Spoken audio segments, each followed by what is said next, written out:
We are live. I'm back. The second day in a row. I made it back. 8 months of not streaming. We're here 2 days in a row. Look at me go. A little later than I wanted to be, though. I was planning on getting going a little sooner today, but we'll still go for three plus hours probably. Grind out some programs and stuff. That's the plan for today. I'm gonna grind out some programs, some moments. Unfortunately, Dylan, I'm not planning on playing any BR rank today. Good to see you guys here though, Dylan and Low in the chat to get things started tonight. I'm ready to go. So, it is day 2 of the no money spent grind here on MLB The Show 26. And the first thing we got to talk about here is the team is not looking as good as it did at the end of yesterday's stream. Or at the end of my first no money spent episode that I edited down from last stream. But what I did, and I said I would be doing it after the stream, is I sold everybody that was sellable from last episode, last stream. So the pre-order packs, the Griffey, the Ohtani, and the Jazz from those packs. I also pulled a Wilyer Abreu and an Aaron Nola. I think those might have been it. So I sold those guys. I guess we can look. I'm still learning how to navigate the menus here. Now it's taking forever. So yeah, if we go to my orders here, we sold... It was, Glaber too. We got Glaber from, I think it was the XP path, Cattell from the multiplayer program. And then I was selling a bunch of jerseys. The jerseys were actually going for good prices, even the silver jerseys. So all the jerseys I pulled yesterday, I put up on the market. Oh, there's also, I didn't realize you could go down here. This is what I wanted to talk about. I guess you can see it anyway. I pulled this diamond sponsorship in my packs, and I didn't think it'd be worth this much, but it sold for 15,000 stubs. So if you've got sponsorships and stuff that you're pulling, sell them, unless you play franchise.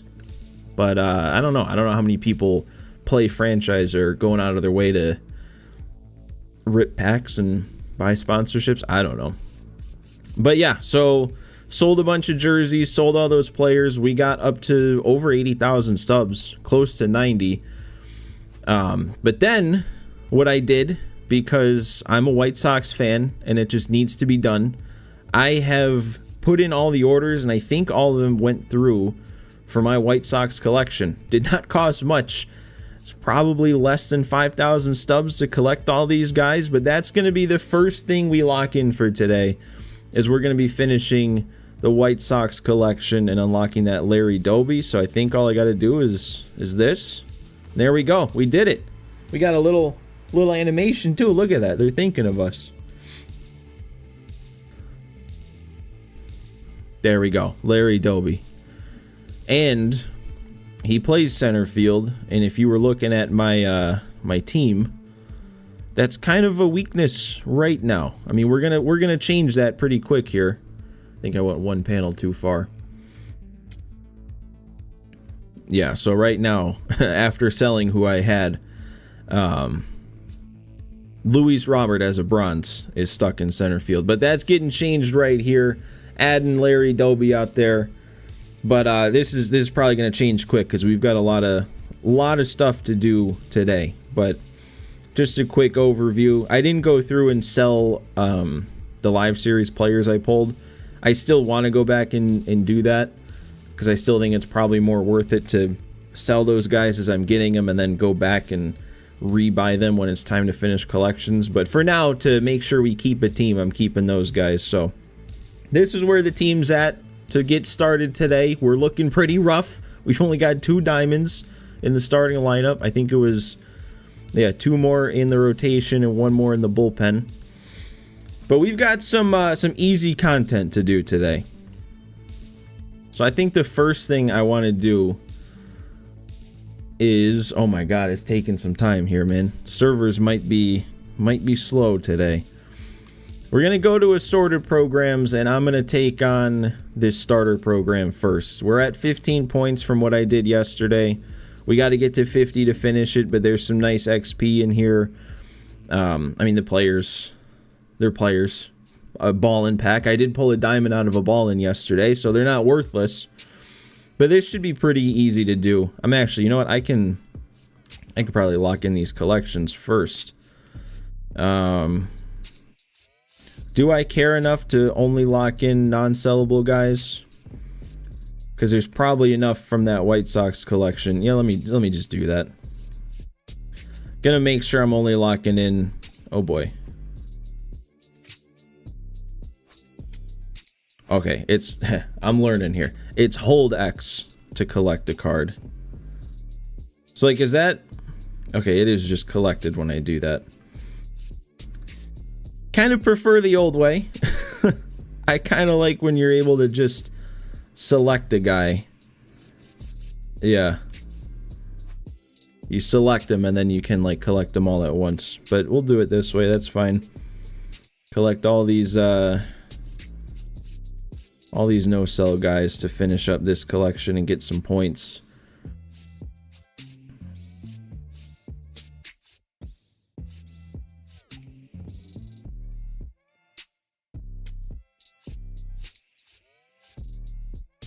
See, I'm really not liking this UI, because like right here, I don't know where I'm at. I'm not keeping count. And I don't even know what's going on here. Where is it bouncing me around to? I'm just gonna keep doing it until it tells me I'm done.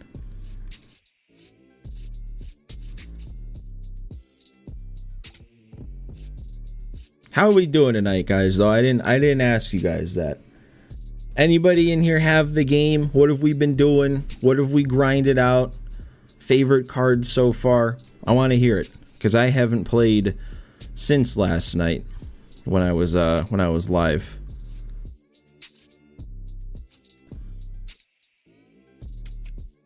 Okay, there we go. Complete. 5 points. We got these other ones too. I actually don't know if I have any of these. Apparently I do. Got a icon that's no sell. I guess also low. I missed, or I ignored when you said earlier that you finished the Guardians collection and that you were the first. Congrats. That's big. That's a big deal. Getting J-Ram night 1. I guess I'll have to lock one of these in. And you've been grinding out Team Affinity. Yeah, okay, yeah, I finished it. Yeah, I don't know if I'm going to get to Team Affinity tonight. I mean, we'll see. We'll see what all I get done. But I'm focusing on the starter programs, those 2 player programs, and probably the WBC programs for now. JT, good to see you back here. Been trying your best to finish programs, but you're also thinking about trying offline stuff. Like, when you say offline stuff, you talking like Road to the Show franchise? Because, yeah, I don't know. I feel like it's been a very long time since I've been legitimately wanting to and excited to play Road to the Show and franchise, but like I want to do that this year. We're gonna see series of both on the channel. Stu Boot, haven't bought it yet, but the WBC stuff got you really tempted. Yeah, I mean the content's fun. Like getting the players is fun. The mini season was really quick, like to the actual WBC mini season, how that was implemented. I mean, I shouldn't say it was quick. I decided to play 3 inning games because I was just trying to get the rewards. Maybe if you play the full 9 inning games, it'd feel a little different. What am I doing here? Actually, I probably don't have.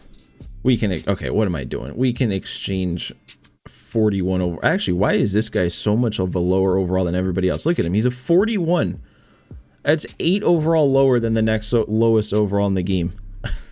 Jacob Stretch. I feel bad for you. You want to see how the Streamline franchise is? Yeah, I wanted to get that started today. But I didn't get around to it because I don't know, editing down last night's stream into the first episode of No Money Spent took a little bit longer than I thought it would, and it was still really windy. I think you were here when my power cut out during yesterday's stream, but it was still really windy this morning into the afternoon, and we were still having some power outage issues. I'm gonna play this starter program to get 10 points, and I think would only have to do 2 moments after that. Give me 2 low. But yeah, I didn't get around to starting that Streamline franchise that I'm gonna get started with, so I'm gonna record that tomorrow, and then maybe I'll be on top of my game enough to get it uploaded tomorrow too. Hopefully. You lost power today too, low? I mean, the wind was crazy. Our power goes out like at the slightest bit of wind, like slightest wind gust, power's out. But like last night was legitimately windy, and it stayed windy today. But fortunately, it only went out the one time during the stream last night, so just got things back up and going, and we were good.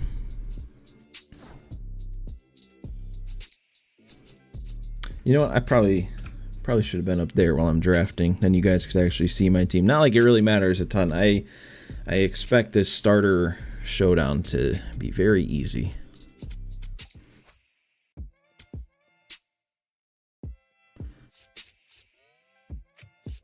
Why don't we have anybody or everybody in here? What's going on here? Why they put the gold not even on the team? Defense doesn't matter here. There we go. It's good enough. Actually, no. Let's get these 99s at the top of the order. Make sure I'm actually using them. All right, let's knock this out.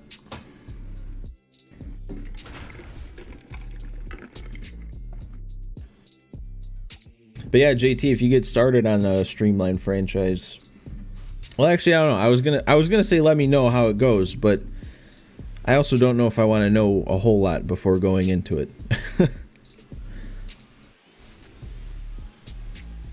All right, too low.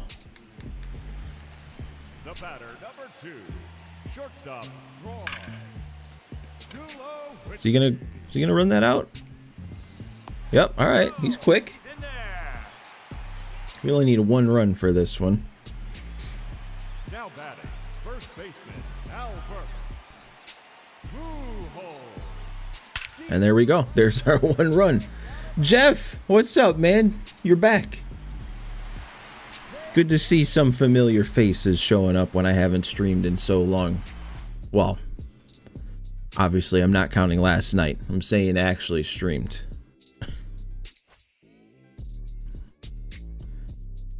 course, I mean, you were, well, okay, now I'm gonna put myself in jeopardy. I'm gonna put myself on the spot here, but you were the one who would spam the heart reaction stuff, right? Or am I confusing you with somebody else? Because now I'm a little worried that I'm confusing you with somebody else.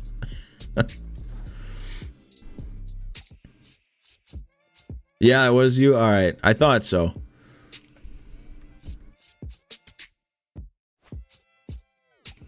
What am I doing? I don't need to do this. I really don't need to do this. Doesn't matter who I have on the team. We're winning this next showdown.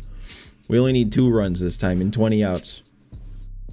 And a big fan of Pack Attack. Yeah, that'll be coming back. I mean, every year I feel like it it always takes a little bit longer to get things set up than I realize, but I still got to get on that second account, grind some stuff out. I was pretty diligent in watching the SDS streams this year. Oh, I just realized, there we go. That's where I am when I play. But I was pretty diligent watching the SDS streams, so I got all those Twitch drop packs on that account too. So hopefully that'll give me a nice start to building up some stubs. Usually I like to, on that Pack Attack account, I like to grind my way up to 100,000 stubs before I get that series started. Just to make sure I have enough stubs to do what I want to do. Is the game worth it? Depends. I mean, I was saying last night that in those first hours of playing, it didn't really feel too much different gameplay wise. So yeah, I mean, it really does kind of just feel like you're playing MLB 25 again so far. I think the Diamond Dynasty structure is good. I like the content so far. I like the way it is it's structured. I haven't gotten into the offline stuff. If you were a March to October guy, March to October is gone if you haven't heard. Base running thing in the top corner is ugly. I don't mind it. It's different. I mean, the old one was the same for as long as I can remember. So like, I'm fine with something like that, getting a little cosmetic change. There we go. That'll knock out the starter showdown. You like to do franchise? Well, it did seem like they made some interesting, at least, franchise choice or changes. Seemed like a lot of the revamp was to trades. Game does feel a lot like 25, but if you like DD, they've got a lot of content to start the year. Yeah, definitely a ton of content at the beginning of the year this year. Like, team affinities at the start of the game this year are really good, it seems.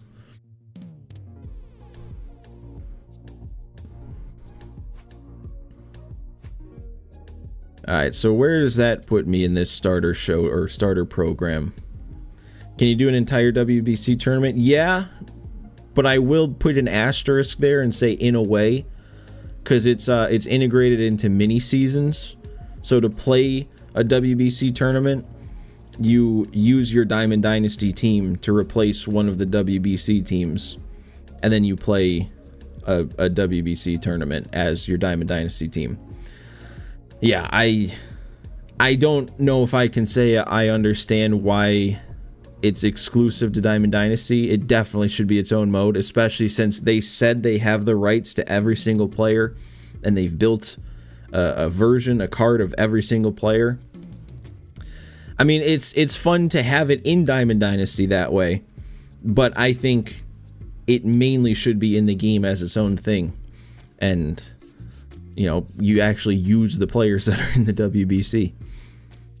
Alright, so I need 5 more points. It does look like I got to do 2 of these moments here. And now this is the moment of truth. This is going to be the first moments I'm doing.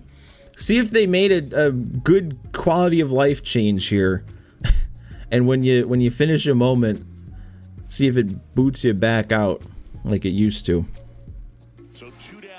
I mean, that ever since the program layout kind of became what it is, and the moments are in the program instead of like its own little thing. Every time you play a moment from that screen, it like boots you back out to the program screen. You have to get back into the program and scroll back down to the moments, and it's just frustrating. Okay, that should do it. It does what? It does boot you back, or it does keep you there. I guess we're about to find out.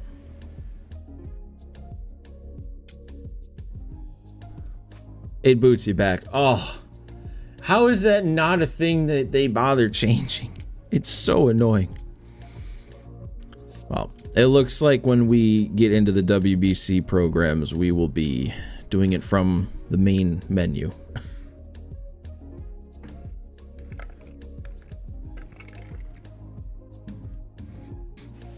It's definitely frustrating because they already have a better way to do it.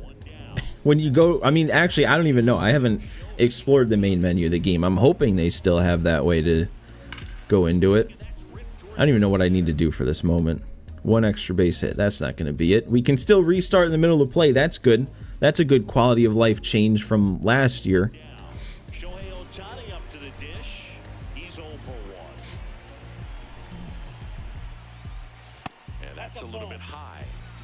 Do I like any other sports? Not on the same level as baseball, but I like football. Definitely like the football season. Bad throw. We could be in. That should be an extra base hit. They got that moments thing. Still doesn't kick you out. Okay, that's good. All right, that should get me this gold Troy Tulowitzki. There we go. That's my first program done. I think all we need to do now for these two is moments, actually. So I'll just do it from this screen too, because I think it's just one moment apiece. At least for this one. Get on base one time with Bill Mazeroski. 5,000 XP. His card. Rip Ball State franchise? I don't know if I understand that reference. First and second, no outs. You're excited for Hafner to be in the game again? Yeah, when was he in it? Oh, NIU friend. Oh, dude, Jeff. Okay, I got an update to give you then. Oh, I'm gonna over-explain it now. So over the summer, we were on a family vacation. Our power had we got hit with lightning or something, and when we got back, a lot of our stuff was fried. So my PS5 got fried. I replaced it with a PS5 Pro, but I didn't have a disc drive. So any of my games I got on disc, I couldn't play. But then, so the only PS5 disc game that I have was College Football 25. So I couldn't play College Football 25, but I hadn't played it in a while. So it was like, whatever.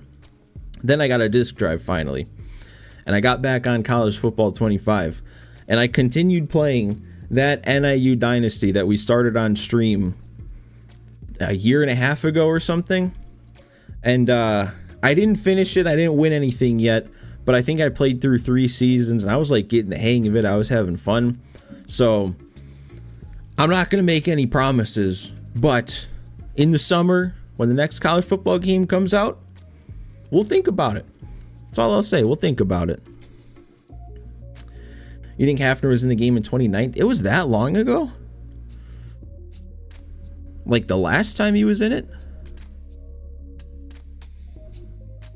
Alright, is it just a moment? Okay, no, we got a bunch of moments. So we're going to take out those next. But I'm going to go back to this main screen. Yeah.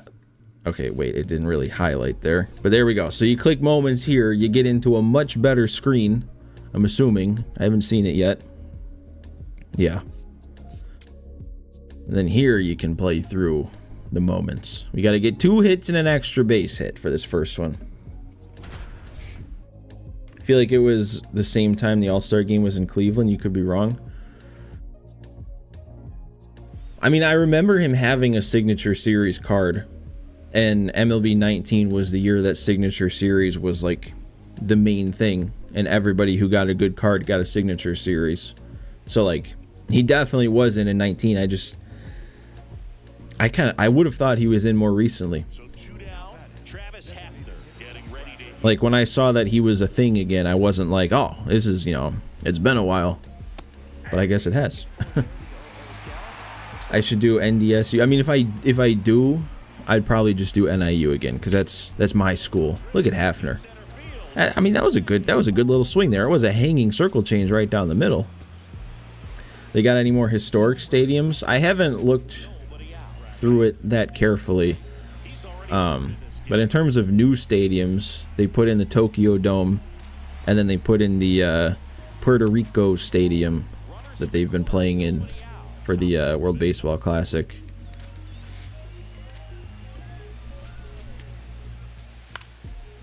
Yeah, I can't think of any other historic stadiums. Still no minors? What do you mean? Oh, like real minor league stadiums? That would be really cool. I actually, a little while back, I was curious about the White Sox AAA team stadium in Charlotte, North Carolina. That is such a nice looking stadium.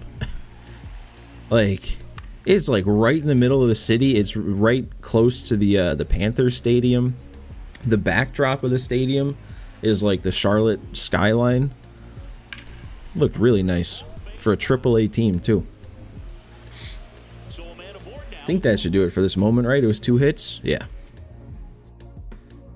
Yeah, minor league stadiums are beautiful. You've been to a few. I mean, the only one I've actually been to is they're not even a minor league team anymore, but the Cougars. Yeah, they were the minor league team for the Cubs for a bit. I actually saw Jazz Chisholm play. I think he was on the Cougars. I don't think he was on the other team, but I saw Jazz Chisholm play. That would have been low A at the time. And I don't think they're affiliated anymore. I think it's an independent team.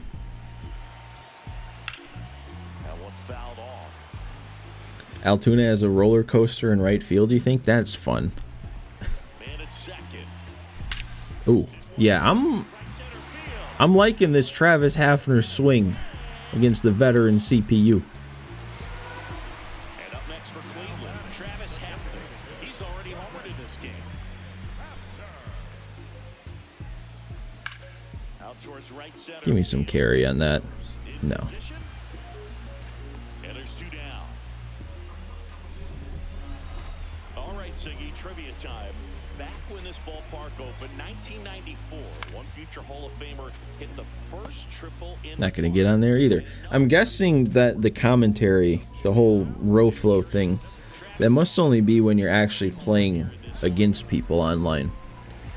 Because I feel like everything I've done so far offline, it's been the normal team. And then that one ranked game I played was row flow.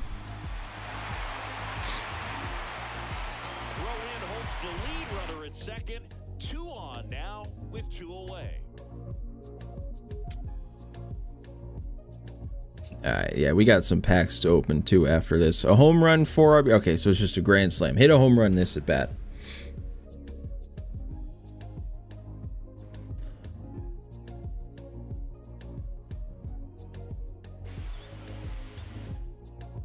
I also haven't really decided yet what collections I want to go after first. I know that my plan is to go after the high diamonds first in general this year. Kind of the opposite of what I always used to do. But I haven't decided which ones yet. I was looking a little bit right before the stream started, and like the NL Central only has Paul Skeens as high diamonds. So like if I wanted to do a whole division, and then I could get myself Paul Skeens, I think it was a 90 overall McCutchen, and then a 90 overall Jeremy Burnitz. Like, I could probably be pretty close to that right now, because I think Skeens was only going for around 80 to 90K.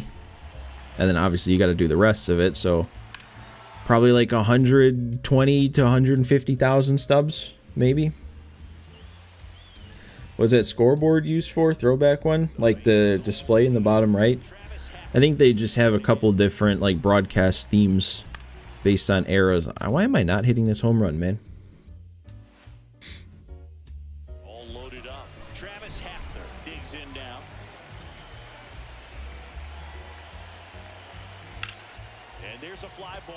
I don't know if I got that one. I did. Okay. Alright.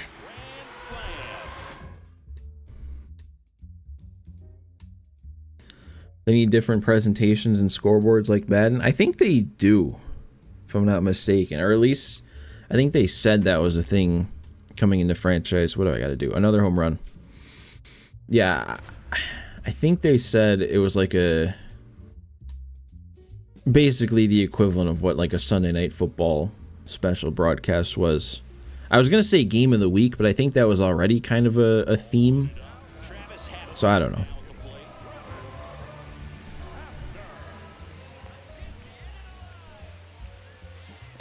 But I haven't played Madden recently, but I know that they have like, was it like 3 different commentary teams? I think that would be cool. They're definitely expanding the commentary. Because I think when you're playing in the minor, I need a home run here though. Yeah, when you're playing in the minors, it's that Ben guy who does commentary by himself, and then now you can have Roflo and DD. There's some situation where Jessica Mendoza's involved. I think it might only be in Road to the Show in like the College World Series. Dylan, you headed out? All right. Hey, thanks for stopping by though. Yeah. I'll be here. I'll be making content. You got plenty to watch. That's all I need to say.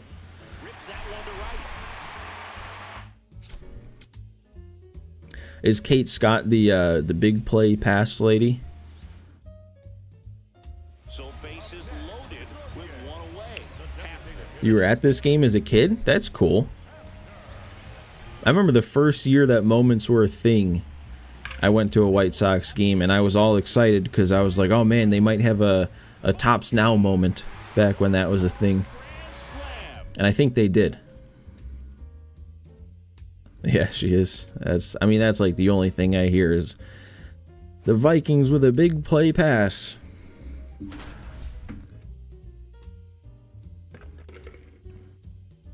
Yeah, I'm not a fan of the Madden commentary in general. Like even the normal guys, at least from what I remember, is like you can rip an 80-yard touchdown and then they'll just say nothing for about 50 yards of you running, and then you cross the plane and they go touchdown. Oh, can't pick it up cleanly. Okay, wait, 2 hits. That's not a hit. Do I have a schedule for content this year? No. I'm never good at that, and I feel like if I try and make a schedule and then like the time I don't keep to it, then it throws everything off and I melt down. So no official schedule, but I hope there's some sort of rotation of content. Like I plan on having my No Money Spent streams edited into videos pretty consistently, as long as that doesn't get daunting. And then there'll be some sort of rotation between Pack Attack once that starts up. I do plan on doing a Road to the Show, my Streamline franchise. So that's the outlines of the plan for now. You turn all the commentary off. I mean, that could be atmospheric. That could be kind of nice. You know, dial up the crowd noise and sound effects and stuff. Oh, that was the last moment. Cool. We got a Hafner. Rip MTO, yeah. Yep. It was definitely coming, though. You could tell last year that it was not going to last much longer. Will the Road to the Show be similar to the end of 23? If you're thinking of the end of 24, then yes.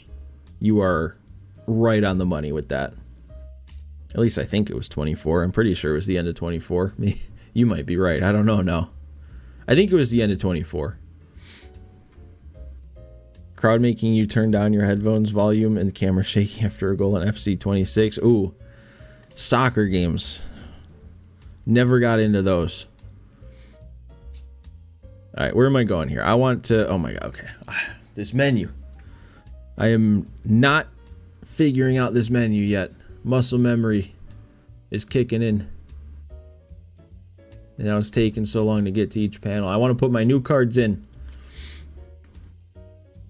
Game's pretty chill. I've never known soccer. All right, so Bill... He can go to second for now. We'll probably put Pujols at DH to get Hafner at first. Okay. So that's an all diamond infield. I guess that means we have no spot for Tulo, but that's okay.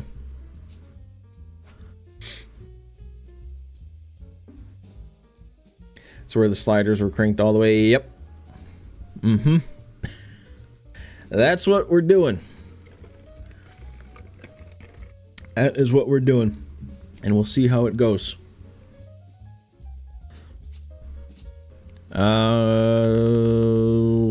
What's next?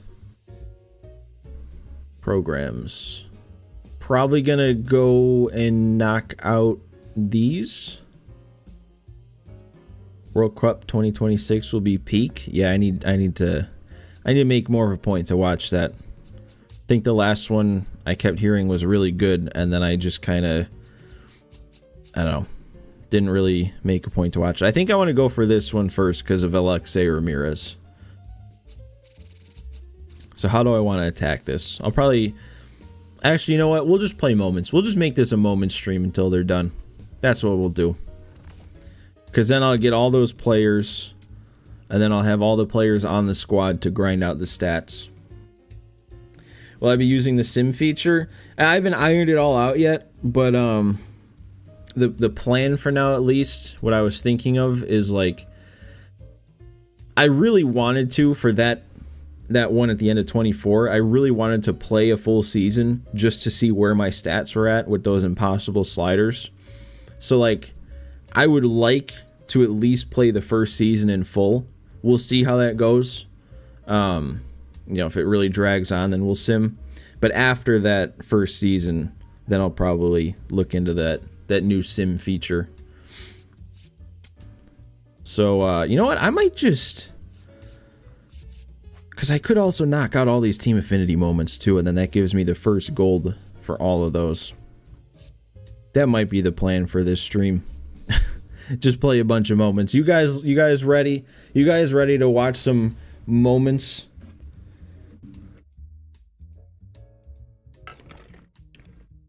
'22 final went to penalty shootouts, which is like a 15-inning Game 7 World Series. I remember hearing that game was good, and I was not awake yet for it, I remember. I was still asleep. And it wasn't even that, like... It wasn't even that early, if I remember right. I just slept. 44-year-old Alexei Ramirez, you know it, man. The card actually looks really good, though. I was looking at it yesterday.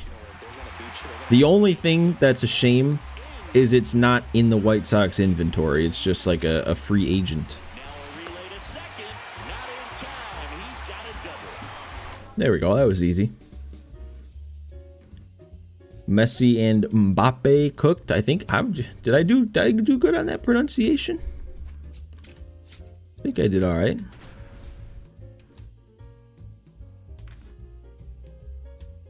They're both so good, none of them deserve to lose. That's a fun atmosphere. Must have been. And next will be the cleanup hitter. I gotta start making sure I know what I'm doing. We gotta get a hit.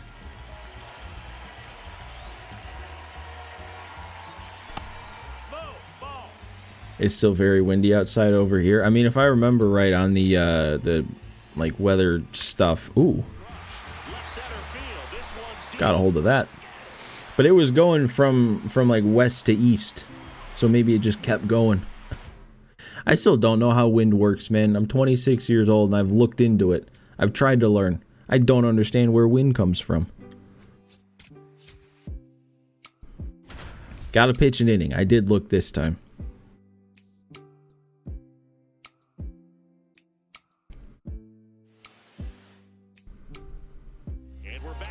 Yeah, I wonder how quick...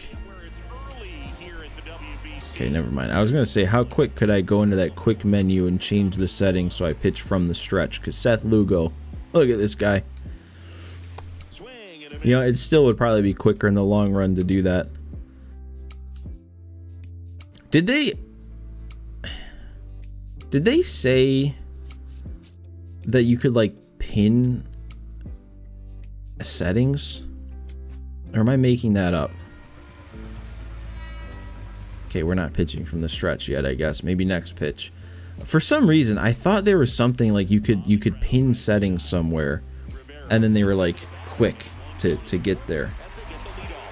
I don't know what I'm thinking of though. But look at that. That's so much quicker. You also have the habit of never looking at what the moment is. Yeah, it's a... I mean, I do that on my own time, and then I'm on here streaming and reading the chat, and it's even worse. I just forget what I have to do. Your electricity went off twice? Okay, so it's not just a me thing then. The wind was strong over the last 24 hours.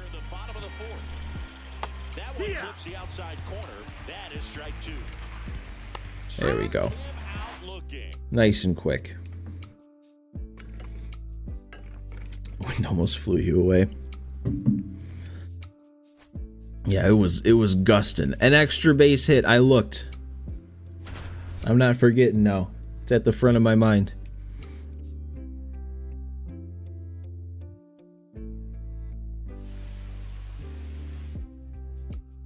So runner at second, 2-0. Casey now at the plate. There was part of me who thought Team USA was going to blow it today against Canada. They had that, was it 3-run inning? Kind of late. I was like, oh, uh-oh.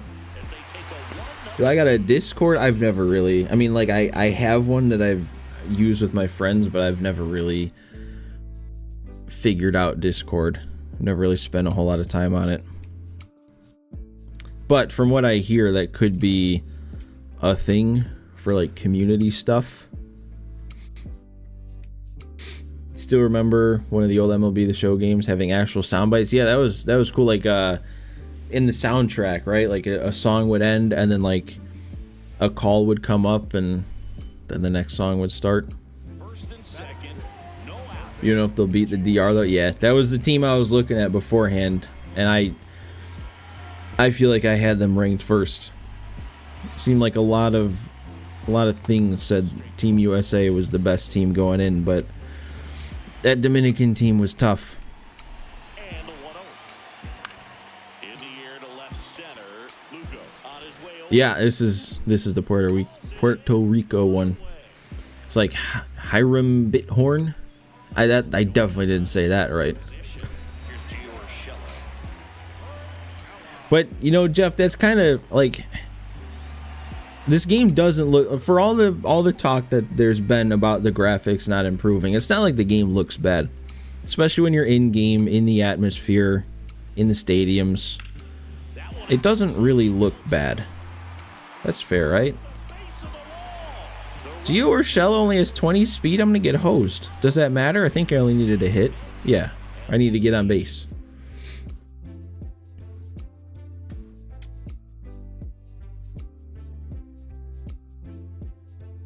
You can only improve graphics so much. I mean, like, there's definitely plenty of room to improve these graphics. Like, if you compare MLB The Show to not just other sports games, but other games that are coming out around this time. But I don't know. I mean, like, if the game isn't gonna run as smooth, if the graphics were better than like in the state that it's in, I definitely rather the the graphics stay where they're at. But there is a lot of room for improvement still. Like I was saying last night, imagine a baseball game with like GTA 6 level graphics, with what we've seen from those trailers. Cleveland legend Gio Urshela. When was he on Cleveland? Was that like when he was like before the Yankees, early? Probably just gonna get OOTP 27. That's a game that I somehow never got into, but I could very much see myself getting into it. I think I got it like one time. I can't remember if it was free or discounted, and I happened to have a Steam gift card and I bought one, and I just never played it. But I could see myself sinking a lot of time into it. Just hit a home run in the Tokyo Dome, but it was literally over the third base dugout. Hope that is an everyday thing. I saw a clip of that, but it was at Toronto, and it like made the sound like it hit off the foul pole. So I think we definitely got a bug on our hands. Tally 1 hit, 2 RBIs. It's really in depth. Yeah, that's what I hear. It's like a spreadsheet simulator. But I definitely, like, I don't know if you were keeping up with the channel near the end of 25, but I was trying to play a White Sox franchise and I didn't really like finish it right. But I played much more of it on my own than I ended up releasing, just because it took me so long, because I got way too into it. Like, I was thinking I was gonna sim a season for an episode in like 2 hours, 3 hours max. It took me 9 hours. I was sitting there for 9 hours to get through a season just because I got so into it. So yeah, I mean, that's why the episode didn't come out, because it took me so long to actually record it, and then the editing was a mountain.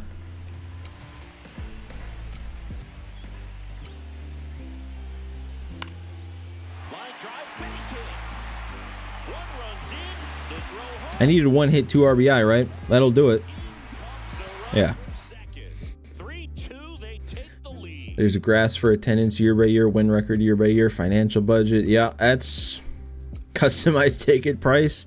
That'll sell me. That's what I want in the, like, all I feel like I want in franchise is just the budget to make sense. Tell me how much money I made in a game and how much my expenses were. Give me a balance sheet and let that determine the budget. You know what I mean? Like, I don't like the phantom budget. And it's just like you don't know where the money's coming from. You don't know how to get more. I mean, and we're talking like MVP 2005 had that. And we haven't gotten back to that. I'm just going to restart if I'm giving up a hit. It doesn't matter. Ready for the bottom of the 8th. Leading off, number 40. Well, these guys just aren't putting great swings on the baseball. So it looks like One extra base hit for him. the setting when I changed it to stretch only, that's saved. That makes it really difficult to generate runs. A lot of times you change a setting in game and it doesn't like carry over to the next thing you do. Davidson takes it to the bag, and that's one away. You made your tickets $10 so you can inflate the attendance charts and make every game packed out. That's the game right there. Is it like really realistic in the sense of if you play at like 1 in the afternoon on Wednesday, you're just not gonna get a ton of people there? Zone for a called strike.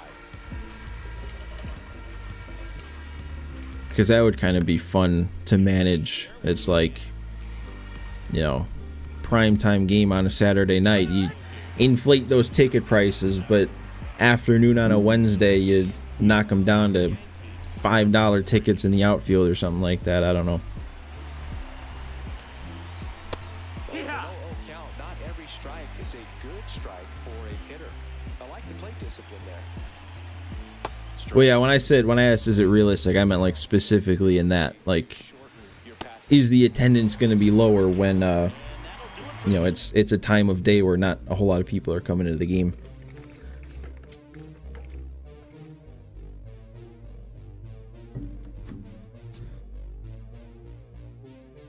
In the pregame, it shows attendance usually down, but visually it's hard to see.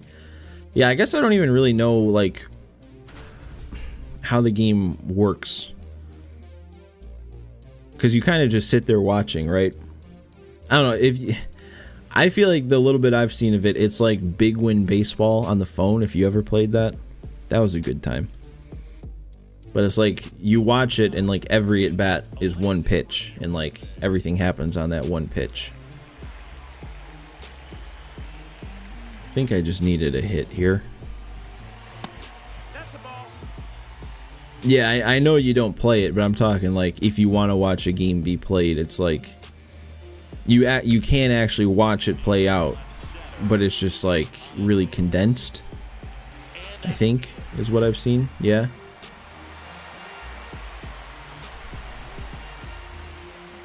You can customize. Always good to have some customization. So digging in, Alexei Ramirez. 0 for 3 in this one. Swing and a Is that not going to get down? Come on, man. Oh, and now I can't pause it and reset. All right, if I'm not going to get a hit, we got to pause it before it lands. Save myself an extra 2 or 3 seconds. So 2 down at the plate. You like to do it, but it stops the sim whenever there's runners in scoring position. I mean, if it's the way that I'm picturing it, I think that'd be fun to have as an option in MLB The Show if you're playing franchise. Because like right now, if you were wanting to just like watch a game in franchise, I think you can only do quick counts, which is, it's weird because if you're playing Road to the Show, you can set up your base running opportunities to only action pitches. But if you're watching a game, it'd be so fun to set it to only action pitches, and then you know you're only seeing one pitch per at bat. You're only seeing the final pitch of an at bat.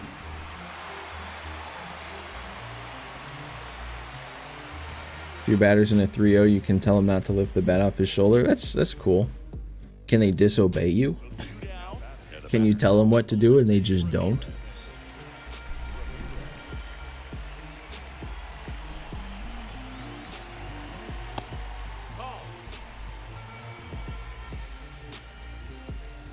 The 1-0. That one hammered, but pulled foul. Well, he was ready for that fastball right there. Really turned on it, hit it hard, had the distance, but just too much hook to it. So might want to make a little bit of an adjustment. Okay, why am I not hitting some of these pitches? I'm way early and then I'm way late. These are fastballs right down the middle. One strike away. And then I swing at that. Oh my God, why? If I'm playing through this program for Alexei Ramirez, this isn't inspiring a ton of confidence here. Alexei Ramirez, 0 for 3 in this one.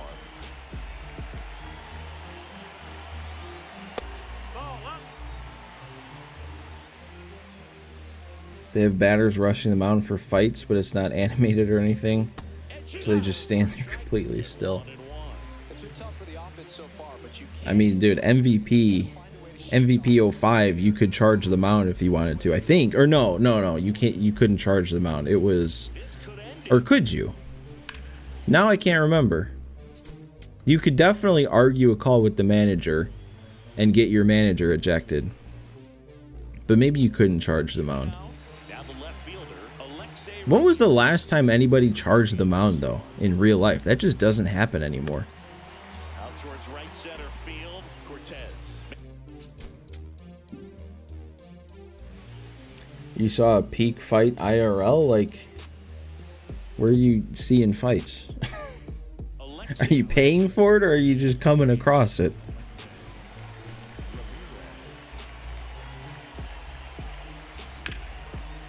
Okay, that's a hit. There we go. At an MLB game, like in the stands, or like... Oh, Jose Ramirez.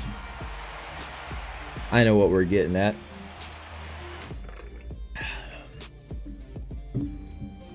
If we're talking about down goes Anderson, that's now 2 streams in a row that's come up. 3 total bases, and that's it for these moments. What happened last stream? I actually don't remember how it came up. It just came up. First and second. But no, I don't like. I feel like I've said before, I don't like hold a grudge against Jose Ramirez for that. I actually think the whole situation was pretty funny in the end.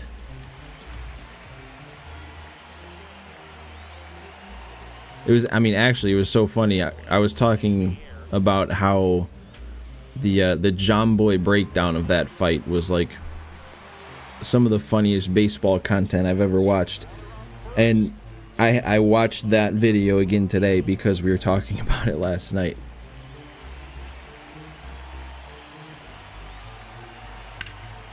Out towards right center field. Nice grab on the run. And It's hilarious when Tim got dragged off the field, the entire section you were in was pelting him with booze. He probably couldn't even hear it. He was probably swirling around. You're sitting above their dugout. Wow, that's for a big moment like that. That's an exciting seat. Oh, you know what? That's how it came up. That's how it came up, because there was a Reds fan in the chat last night, and I was talking about how I went to a Reds game, and it was, if you remember, because I think it was a pretty good clip, but Amir Garrett, when he was on the Reds, he got into a fight in front of the Pirates dugout, and he like tried to fight the entire team basically. And I went to the game the next day after that. So it was like this huge fight just went down, and then I just happened to be at the game the next day. So it was like, we don't know what's going to go down if they're all still angry. Nothing ended up happening, but so I was a little off. I was one day off to be in the same kind of spot that you were. I was also sitting in the outfield, so it's not like I would have been anywhere near it. Can we get a Nolan Arenado triple here? Knock out all these total bases in one go. Give me a swim slide. Ah.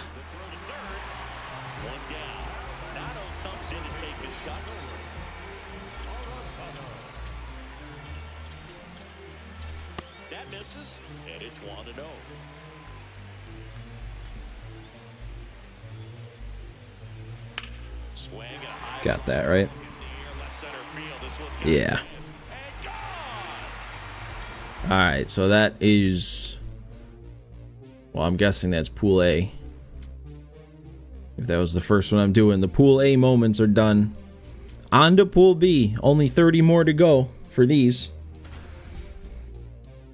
We'll see.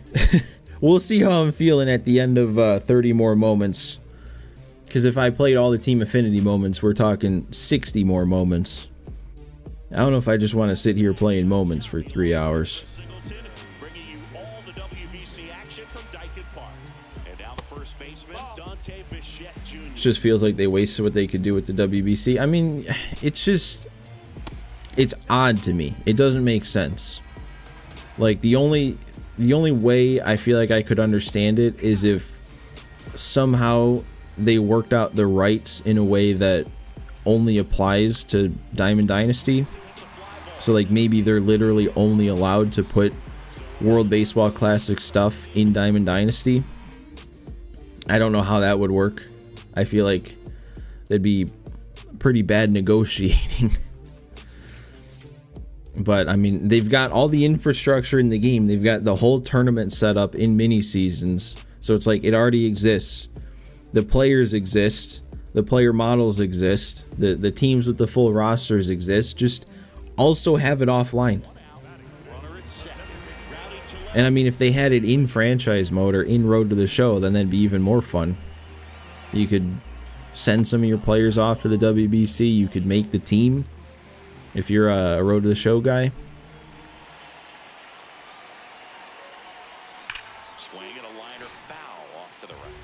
TA moments have taken you a while. Yeah, I bet they do. I mean, there's 60 of them. I remember last year, I think I grinded those out night one on stream, and I remember it feeling like it took a long time, and that was only 30. It was only one per team. Just missed. Just doesn't seem to want to throw him a fastball.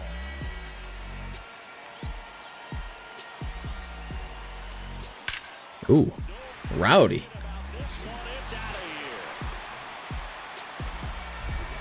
This game would be peak if you could do a full WBC tournament. Yep.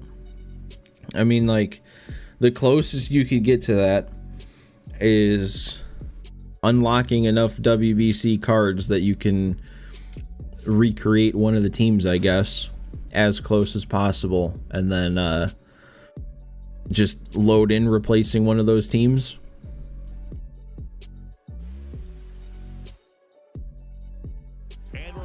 I mean, at least you can make it 9-inning games. Like, you can change it from 3 innings to 9 innings, play a full game. So at least there's that, if you want that experience of actually playing normal baseball.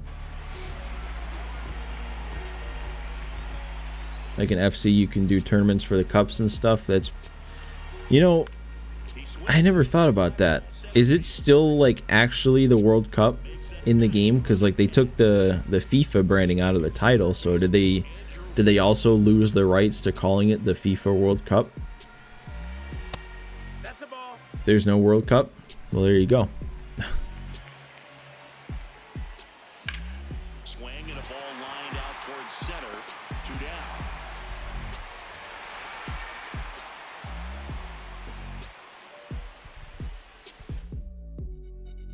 We're here at the WBC. Welcome back.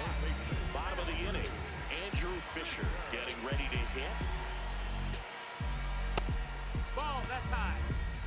They got the next best thing, FA Cup. I can't say I know what that is. Swing and a ball lifted in the air, left field, pretty well struck. Way back there, gone. It finds the Crawford boxes, a home run.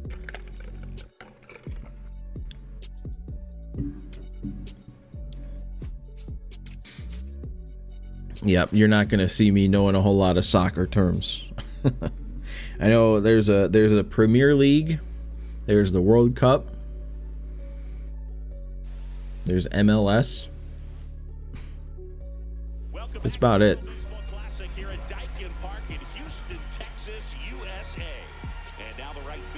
It's a house tournament in English football. That still doesn't do a whole lot for me. I don't know what those words mean in that that combination. Huge. I mean, football. That's oh, huge tournament. Okay, autocorrect. Gotcha. This one in the air, center field. Thomas under it. Brings it in, and the inning is one down. Now it's the right field. 80 teams make it? Okay, I could see how that's exciting. And that's bigger than March Madness. Just missed. Which March Madness starts up soon.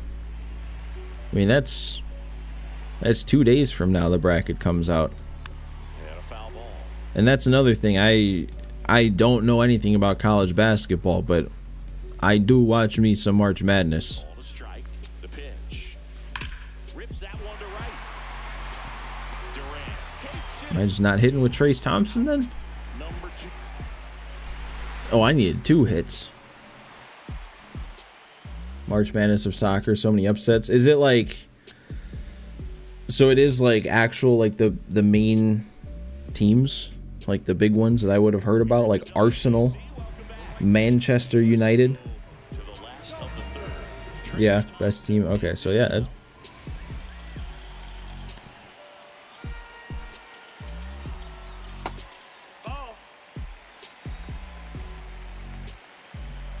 Do I know Aston Villa? No, I don't. I vaguely feel like I've heard that name, but I don't know if I would have said that, or if I would have known that they were a English soccer team. And that one hammered. Tell me that's leaving or getting off the wall. Okay, there we go. And it's off the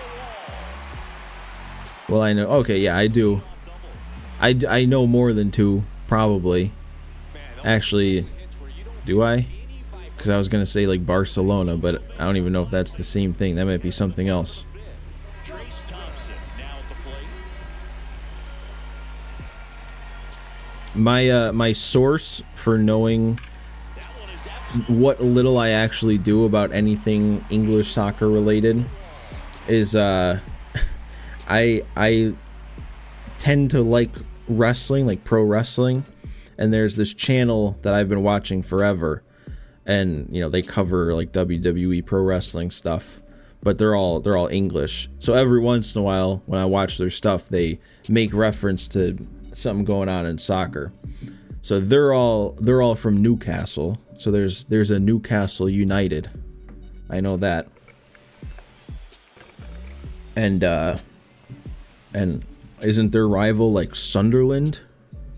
big spot, and up steps Gunnar Henderson. Wrestle Talk? No, it was well, I mean, now they're Cultaholic. They used to be What Culture. What Culture still exists, but then some of them left and made a new channel. This might clear the bases. One runs in. A second scores as well. Runner around third on his way to the Newcastle Sunderland top 10 EPL rivalry. It's 6-1. Is that a big deal? Top 10 doesn't seem that exclusive. All right, do not give up one run.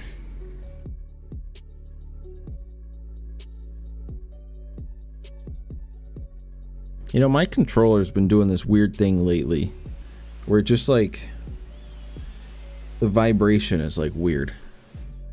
I don't even know how to describe it more. It just like starts vibrating differently, and it's like more rattly, almost like there's something loose in there.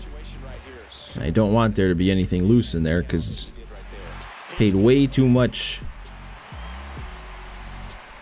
So much more than you should be paying for a controller for this thing. Oh, The ball lifted left field. Muscat don't catch it. right on the move. He's got it. Runner tags from third. Safe. Ugh.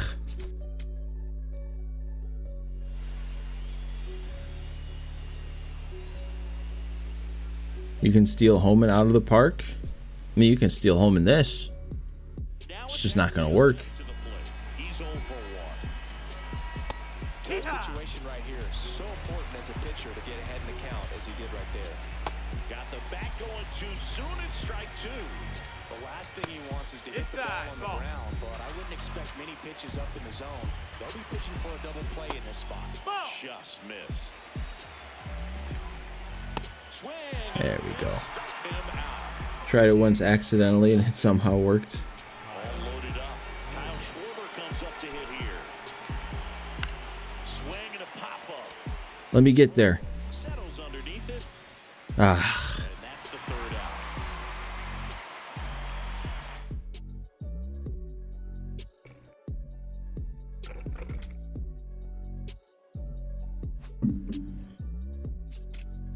Two innings?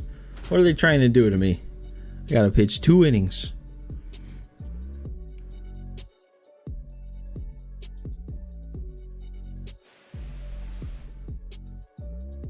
And we're back at the World Baseball Classic. You remember how bad the Great Britain jerseys were in the 2023 tournament? Just waiting for the right pitch to come their way. And I'm seeing They definitely improved going into this year. It was just like a plain gray jersey with the most basic font in the center saying Great Britain. average right now, somewhere around 30%. Microsoft Word jerseys. Yeah, it was that was rough. That was rough from whoever was in charge of that. Things in now. There's a strike. Filling up the strike zone hasn't been the problem so far. It's the quality of the strikes. That's been the real issue. And you look at the first inning, that's what we saw. Too many pitches out over the plate. Check swing and he waits. That's strike two. Got him looking. Picks up strikeout number Calling them jerseys is generous. Yeah. top of the order now. Kyle Schwarber comes up to hit here. Yeah, that was like, I think that was the first game that Team United States played back in that one, and Top of the zone. I hadn't really watched any of the prior World Baseball Classics, so when I saw the Great Britain team running onto the field with those, I was like, oh my god, what am I about to watch today? Back here in Houston. On to the bottom of the eighth. Here's Alex Bregman. And then they had them in the game. Not every strike is You could wear those jerseys on your Diamond Dynasty team. Foul ball still 0-2. Imprison everyone who wore that. No, who made it. That's who needs to go. Cuts and misses. It's a strikeout. It's Aaron Judge now. Fouled off left Okay, side. what's with Judge just like turning on these up and in fastballs I'm throwing in these moments? Field wall into those Nobody else is. check swing. He held up. 1 ball, 1 strike. Oh, I keep forgetting. I gotta bear down. I gotta use this bear down thing, even if we're just spamming moments today. I gotta drill it into my memory to start using this feature. 2 down, base is empty. And now Those jerseys just reminded you of plain DD teams who just, yeah, they go, I don't care, let me play. Yeah. Yeah. I don't know if I'm gonna make jerseys for a while this year. I don't know if I care. big swing and a miss. Like, I think right now I've just got the Team USA jerseys on, but I don't know. I've been making the same jersey over and over every year, and I like the way it looks. It's just, I don't know, they put so many different jerseys into the game that have cool designs. I might just spend a while this year using those type of jerseys. And he strikes out the side here in the 8th. We need purples for Pack Attack like last year. The purple version of the red White Sox City Connect.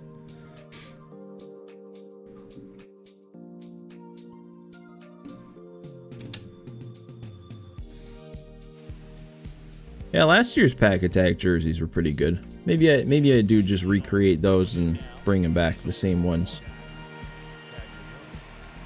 I need to alternate it a few times though. See, that's the problem though. You can't. Ooh.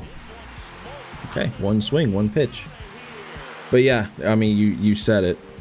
You can only have 1 home jersey, 1 away jersey. You can't really alternate unless you completely remake them. But what I do have to do again this year, oh god, I totally forgot about that. Created stadiums. I mean, they said they're coming back. I haven't seen any yet. I also have only played 1 online game, but supposedly you're going to be allowed to use created stadiums again, but you can't bring them back from prior years. So the Pack Attack Park that we'd been using for the last couple years, I was really proud of, not going to be able to bring it back. So I'm either going to have to recreate it or make a new one. It's been a while since I've had to make a new one. I think it was 23 actually. I think it was Pack Attack Park 3 that I made in MLB 23. And then the next 2 years let you just bring back the last parks. You're riding if Pack Attack Park isn't back. I mean, I'll make it eventually. It's just the past couple of years when you had to make it yourself, I wasn't that quick to make it myself right away. It took a little while into the series. But yeah, that's kind of how I was feeling, JT. Just use some of the jerseys that are already in the game that look cool enough. Tell me that's going to be a hit. Can't believe I hit that home run on the first swing and then didn't get a second hit.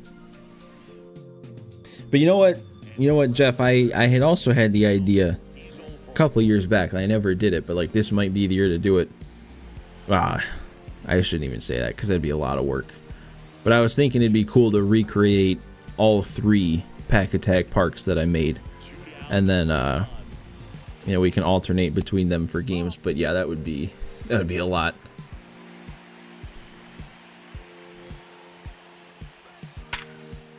Okay, now we're getting perfect outs. Great. So 2 down. Now it's the right fielder, Jack Cagley. I mean, I wonder how many people would even know what my MLB 21 original Pack Attack Park looked like when I was pulling like 20 views per video.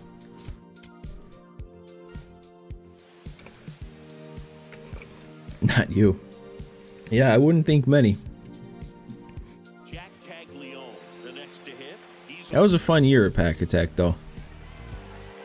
That was back when I was on my laptop, which was so slow, especially when I would try to open Photoshop to make thumbnails, that at the end of the year, I was trying to get an episode out every day to make a World Series push, and I had to resort to not making thumbnails. Like I had to just make one base thumbnail, and I like changed the rating that I was loading into the game with. Which actually, speaking of that, I'm trying something new for this stream. I don't have a thumbnail on it. Forgot to mention that, but I kind of figured like Twitch doesn't have thumbnails. I feel like for a gaming live stream, it makes more sense to have it be more like a screenshot of what's happening at the time on the stream. So anybody who's here, you still clicked on it.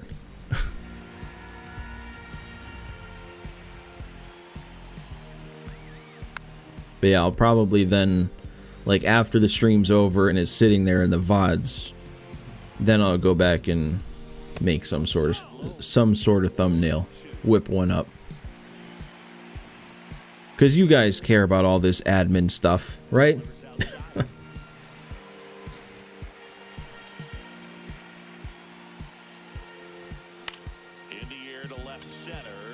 I can't hit with this guy. I nuked that one pitch on the very first swing, and then I haven't gotten a hit with him. Only Great Britain change was adding red stripe. Well, we just used them, and they had the full red jerseys with the blue stripe. I feel like it was a little gradient almost. That's the ball.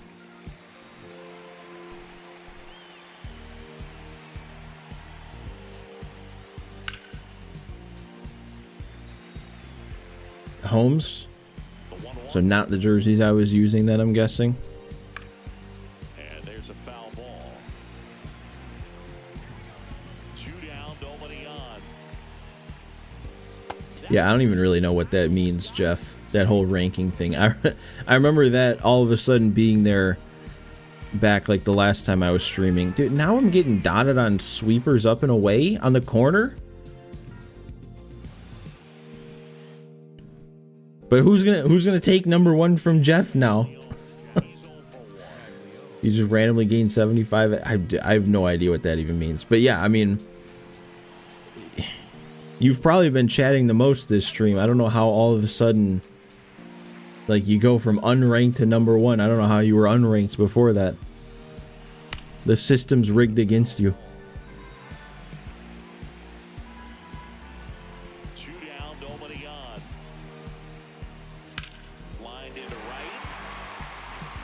There's always that one moment, man. There's always that one moment that it just unnecessarily difficult. So 2 down. Now here is Jack Caglione. He's 0 for 1.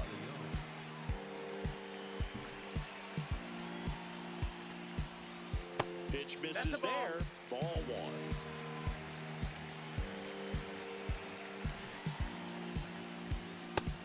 No, that's down. Ball. Never understood the whole XP and stream stuff. Yeah, I don't have the answer for you. It just, like, I remember it was randomly there. All of a sudden, you guys had some crowns next to your name last year.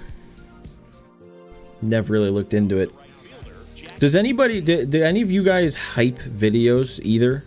Like, I remember that hype thing came out, and it seemed like YouTube was trying to push it a little bit. They were like, "Oh, don't forget to hype videos."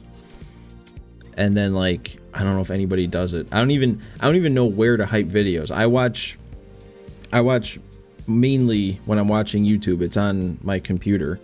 I don't see a hype button anywhere. So 2 down, and now the right fielder, Jack Caglione. Yeah, I guess it could be a combo of talking and watch time. That would make sense because I think Jeff came in a little bit later. So maybe you had to build up some watch time and then you got your XP. I don't know. Can I get a hit? Oh my god. This should not be taking me as long as it is to get 2 hits with this guy. Outside. No, that's outside. And it's 2 and Ball. 1.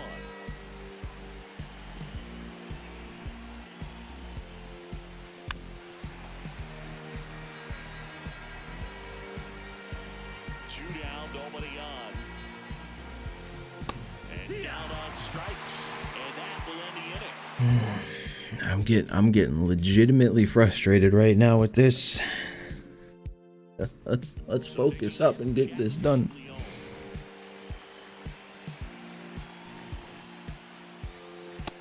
No, that's down. Ball. YouTube is pushing you to buy a super chat to increase your XP. To account, you really don't want to give in here. You got to work the edges, really execute a pitch.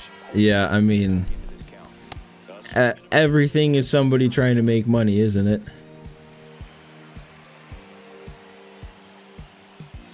Just No, off that's the I thought that was going to be a strike too. I mean, a walk doesn't help here either. Throw me a strike. What are we doing? Why is he dotting that? This is veteran. 2 down, nobody on. One in the air, center field. This is the hardest thing yet I've done on this game. So 2 down. Now it's the right fielder, Jack Caglione. He's 0 for 1. Out towards Nope, right missed that one too. Yeah, there's always one. There's always one, JT. Just comes out of nowhere. And it gives you all sorts of trouble. right fielder, Jack Caglione. He's 0 for 1. First pitch. Keep it up to stay in the top spot. Yeah, I mean, I'm sure people are coming for you. There we go, finally. This could go the distance. Can I even see your guys's? Oh, I can see your XP. So okay, technically right now, Jeff and JT, you're tied. You're both at 150. It says.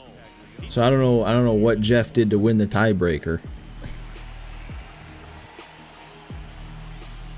And that one wrapped foul. Now the 0-1. Just missed with that backdoor breaking ball. If he gets a swing and miss or called strike, 0-2 count. Instead, it's 1-1. Look for him to go back to that pitch later in this at-bat. Armstrong under it. He was 150 before you. Oh, so it's a first come first serve. No, that wouldn't be what that is. Forward in this game.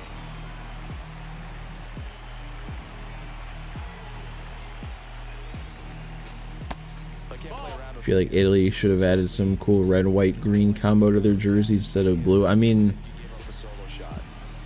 maybe they didn't because of the Team Mexico. I mean, the Italy and Mexico flag are like identical except for the eagle in the center on the Mexico flag. That's not getting down to PCA. Give me a break, man. I'm only gonna get one more chance. We're in the ninth. And the batter now, Jack Caglione. Finally finished TA moments. You're headed to bed. Well, congrats. Congrats for getting it done. I guess I'm just going to be eternally stuck on this Jack Caglione one. I can't get a second hit with the guy. He's got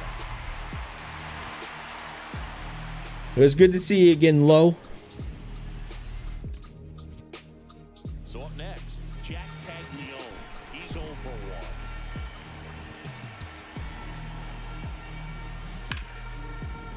1. Hard hit. How long has this taken me?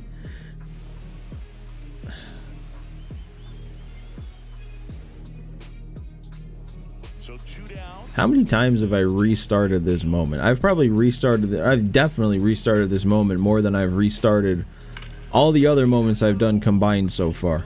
Just foul.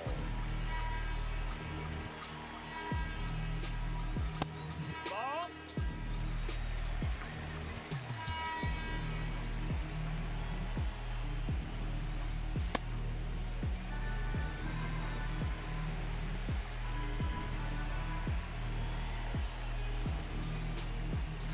Ground ball right.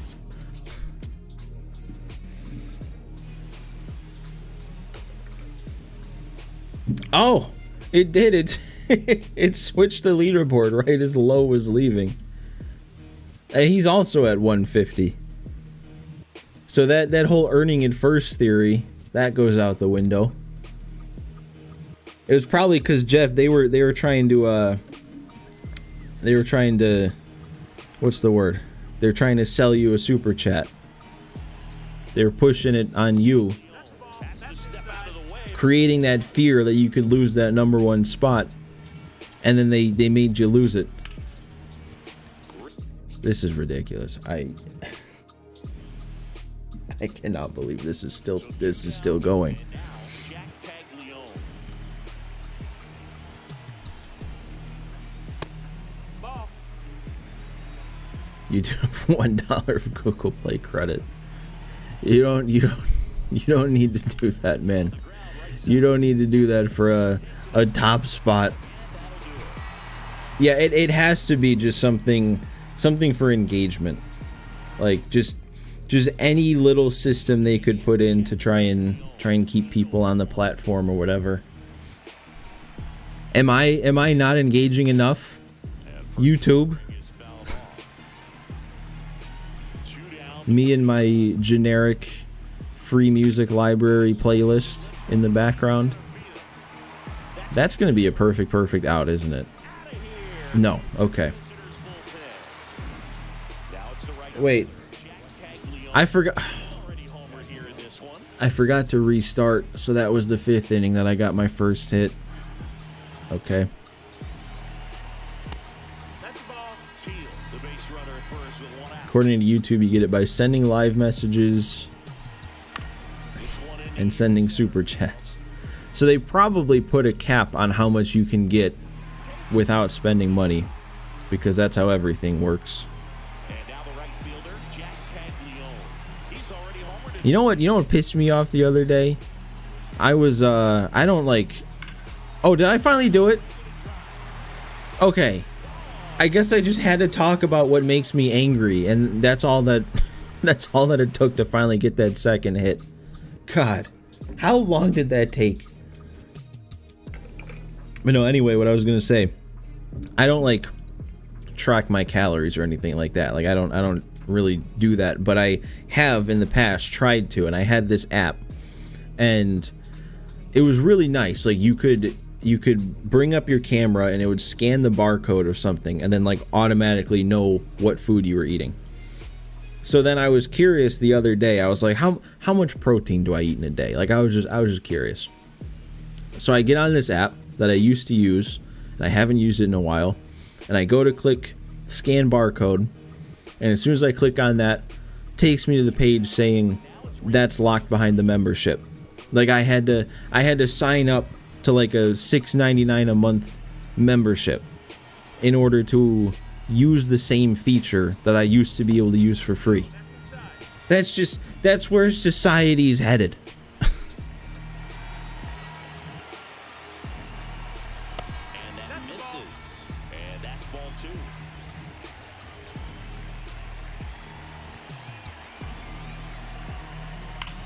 Yeah, and that reminds me, JT, I did make sure before this stream, and hopefully it'll be set up automatically going forward, but I won't have mid-rolls playing during live streams. That won't happen, at least for the time being. So you click on the stream, it might give you an ad, but then once you're in, it shouldn't give you any mid-rolls. If it does, then it's broken, because I told it not to.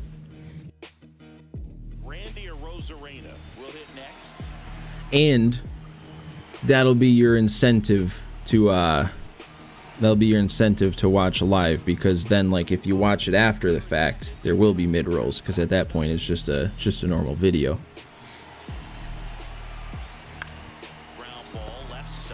Okay, how long is this Randy one gonna take me now? Because apparently I can't do this one either. Haven't had an ad since you first joined the stream. Perfect, it's working as intended then. I don't know, it just felt more valuable to like not interrupt the stream. Like I don't know. I'm doing this and I want to make money from YouTube, and ads are the way to do that, but at the same time I know how frustrating it is when I've tried to click on a stream on Twitch and it just like it immediately sends you to 2.5 minutes of ads. Like what are we doing?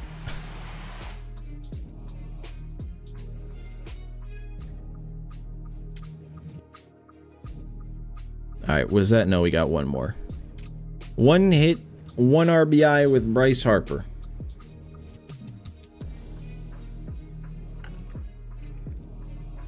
Do I have specifics on how much I make off one person viewing an ad? It doesn't tell me that. I'm sure I could do math. It gives you like how much you make per like 1,000 views. But it doesn't like specifically tell you per ad, because like it also, as far as I know, it depends like on what the ad is. Like I think different companies or whatever pay different amounts to put in ads, so like more valuable ads can be worth a different amount. So I don't know. I just put videos up and then it tells me how much I make, and then I go, cool.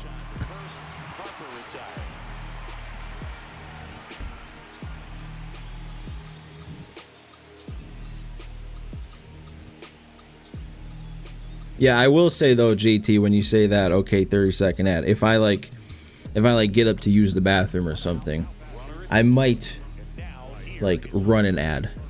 But then I'm not doing anything. I don't want an ad to interrupt if I'm in the middle of a game or in the middle of doing something. Like that just doesn't make sense to me. To, you know, if it's bottom of the 9th inning, I'm down by 1 trying to make a comeback, and like half the stream's getting an ad. And no, Jeff, I'm not. I'm definitely not.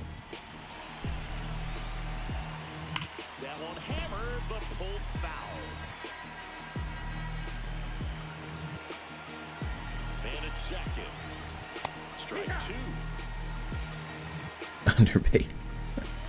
Yeah, let's start a campaign. Get JK Perfect 10 an increase in wage.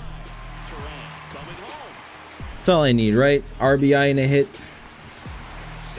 Half our WBC moments down.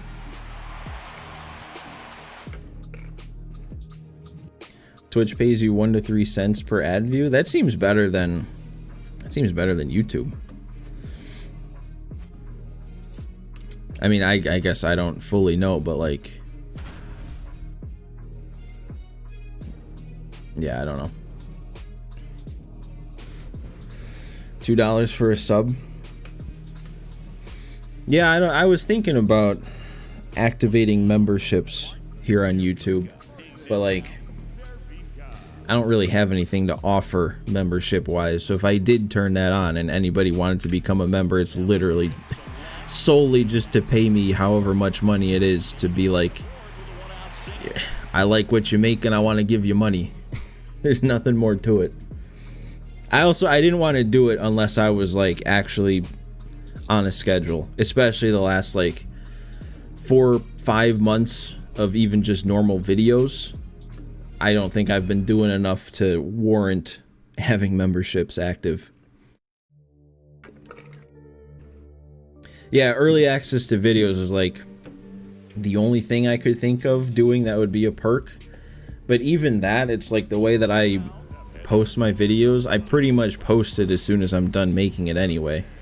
There's not a whole lot of time where I'm done making it and it's up and ready to go, but just not public yet. Make it $1, you'll buy it. I mean, I've thought about it. I probably, I mean, it depends, because there was a point where I wanted to like multi-stream and stream on YouTube and Twitch at the same time, and I didn't really continue with that just because I feel like I need to actually stream first before I start worrying about other things. But I'm pretty sure Twitch is like, it's like a set amount, right? Like that, the subscription amount is $5, and I think that's just how it is. So like if I did get to a point where I was streaming on Twitch and I had subscriptions active and they were a baseline of $5, I feel like it would make sense to have the YouTube one the same amount. $7 on mobile. Oh, is that for the Apple cut or whatever?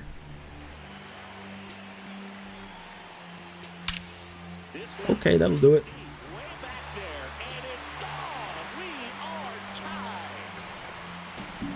You could make behind the scenes type videos for that, for instance, how I decide what to edit out, what to keep. I mean, I don't know if that'd be interesting. And I mean, it all goes back to the fact that I've struggled with actually posting with any sort of consistency in the first place.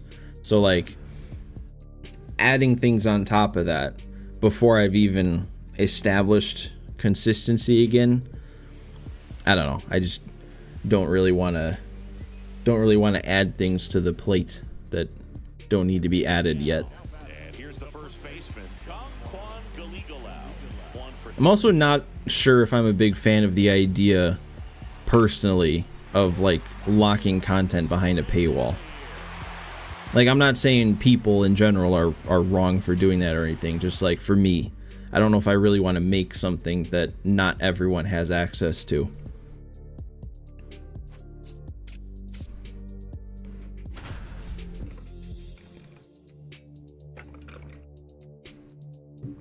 But yeah, Jeff, I remember when people have given me super chats in the past, it tells me how much they super chatted, but then it also tells me how much I made from it.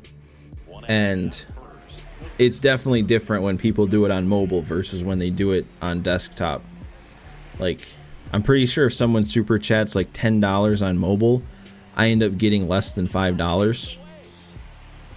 If it's on desktop, I probably get like $7, I think it is.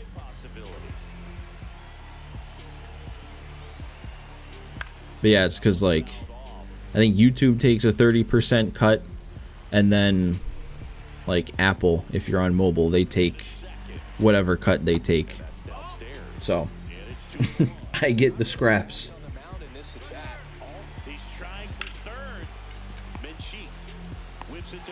I think I need 2 hits in this one, right? Yeah, I'll restart.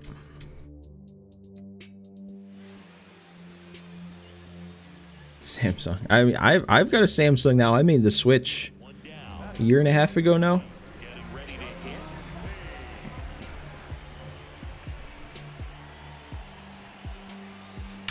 It's okay. I didn't know if that was gonna hang up. Motorola phone. Yeah, let's bring back the Motorola Razors. I probably need that. Get me off scrolling Twitter. Like I don't even scroll Twitter in a productive way. Like I'm a content creator, you know, I should be putting my name out there. I should be, if I'm scrolling Twitter, I should be liking tweets, replying to tweets, you know, putting my words out there. I don't do that. I just scroll for no reason.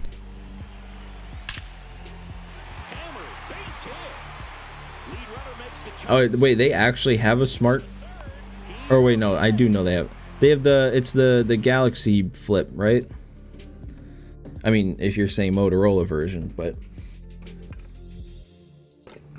no, what I really want, what I would like is the Galaxy Fold. So not the one that like you know folds like this, but like this, and it gets to a big screen. That'd be sick. Actually, my friend got one of those, and it is sick.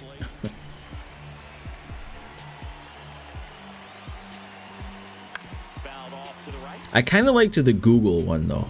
I don't know much about either of them, but just like the design. When I was looking to get new phones, and I was, you know, dreaming for those, it was never gonna happen, but I was still looking at them. I kind of liked the shape of the Google one a bit more.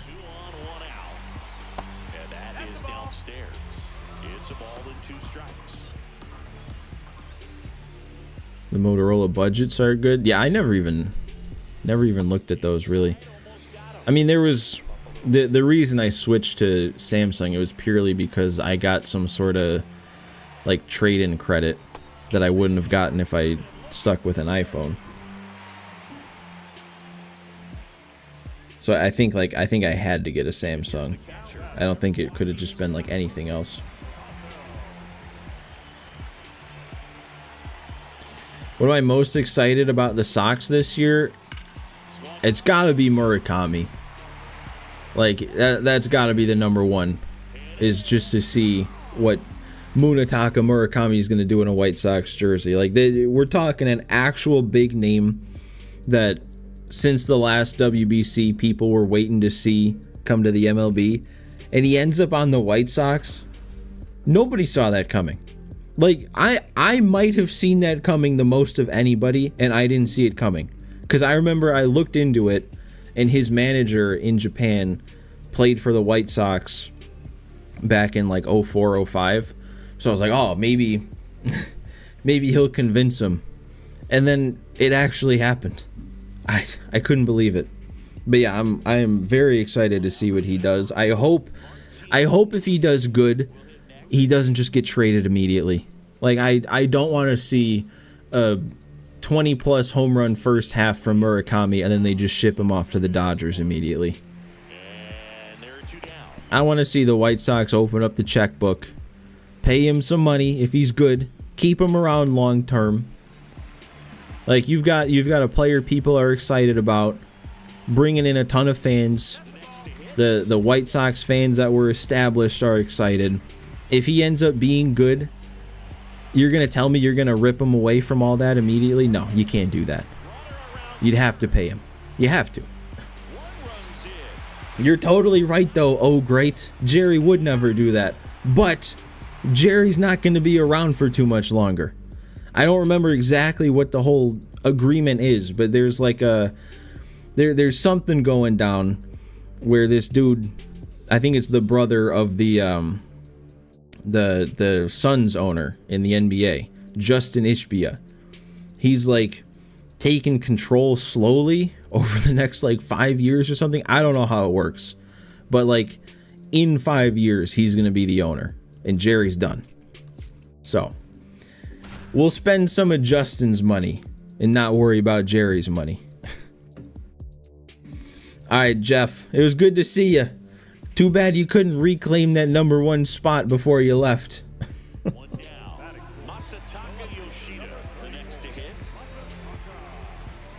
But yeah, I think to to expand a little more, JT. I'm also like, I'm just excited for the young players in general. I know Kyle Teal got hurt, but when he's healthy and ready to play, I'm excited to see what Kyle Teal can do. I'm excited to see if Colson Montgomery can keep up what he does. Like, I don't know. The team played pretty good after the All-Star break last year, and if they can keep that up, if they can replicate that, they've got a chance. I really feel like they've got a chance to be a surprise. You'd love for smaller market teams to be able to say, hold on. Why am I having so much trouble reading this message? You'd love it for smaller market teams to be able to at least have one really good player that wants to stay. You think it'd make baseball more fun.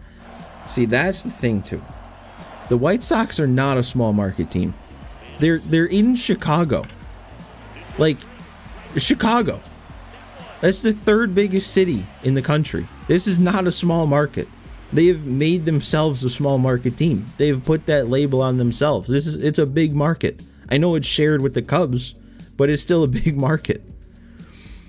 And like, there has been times in the past where the White Sox payroll has been top 10. I think it's even creeped into top 5. So like, they can spend money. They just don't. And when they do, they spend it in the wrong spots. Like, they'll bring in a 33-year-old on a, 2-year, $30-something million contract instead of, sign the young guy for a long-term deal. Okay, now we're hitting. I mean, they almost signed Machado. Don't forget that. They were in on the Machado sweepstakes in 2018, 2019. I think they were even in on Harper for a bit. I don't think they were as in on Harper as they were Machado, but like, from what I remember, they were like the next team behind the Padres to land Machado. But they didn't want to give him the 300 mil. They were giving him like 260 or 270 million, and then the chance to earn over 300 in incentives. But then the Padres were just giving him 300 straight up, and he just wanted the 300 straight up. Or you trade a young prospect for at best an okay pitcher. Oh God, yeah, don't remind me of Tatis. I mean, it is crazy to think that like two things go very slightly differently, and the White Sox could have been the ones that had Machado and Tatis for the last 7 years or how long it's been. Laser could be extra bases. Around first and hustling for second. And he's in to scoring position with a leadoff double. Maybe a chance for our first run here. Good to have you back. John Shambi alongside Chris Singleton, bringing you all the WBC action from Tokyo Dome. Here's the second baseman, Travis Bazzana. I didn't get that. Chen settles under this one. And a quick out, number 1. That would have had so many butts and seats. Yep, it definitely would have. As long as, assuming they actually had a team around them.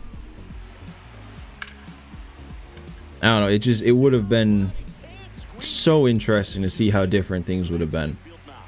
Because, like, even if Machado did accept the offer they were giving him, and I don't remember exactly what it was, but I feel like I remember it was somewhere in the 260s, 270s, 10 years.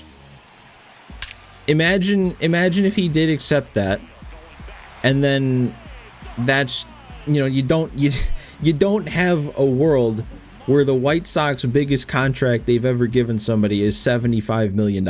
We are in 2026, and the White Sox haven't paid one player more than $75 million. They were close to paying somebody $200 million more than that, but they've still never done it. Just like, I don't know.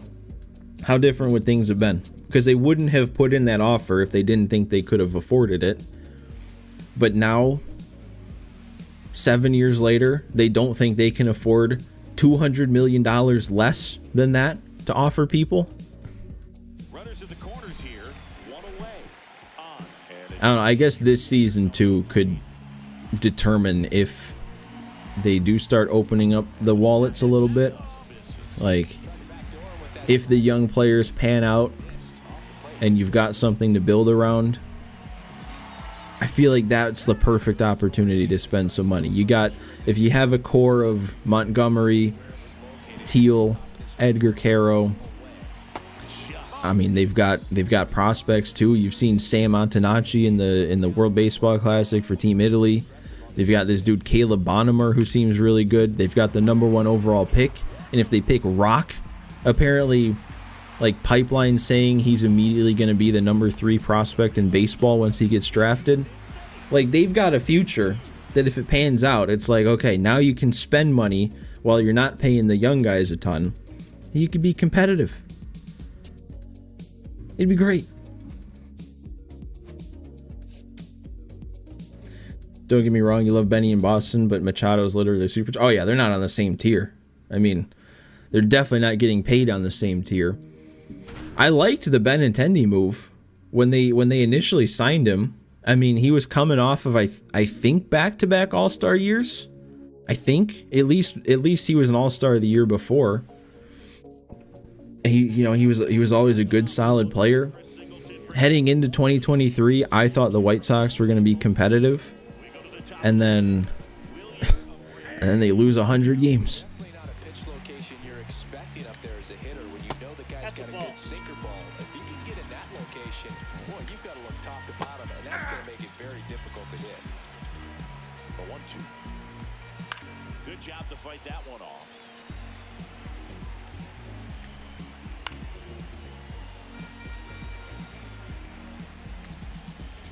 There we go. I'm in a pitching moment now. We got to bear down. I feel like I got to verbalize it to make myself remember.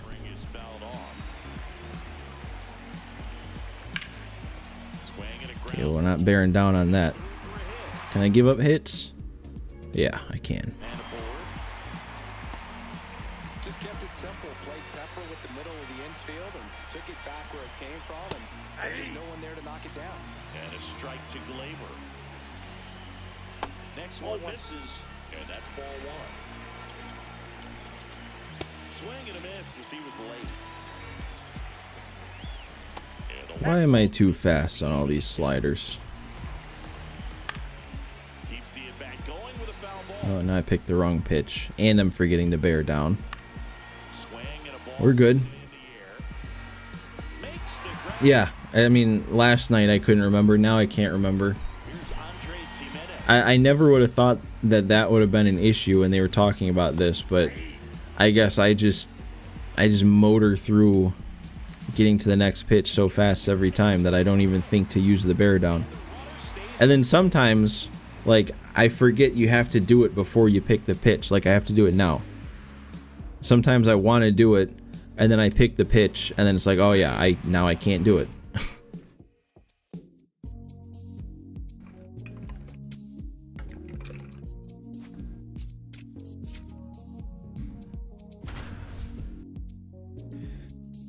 Oh, I forgot to look at this one.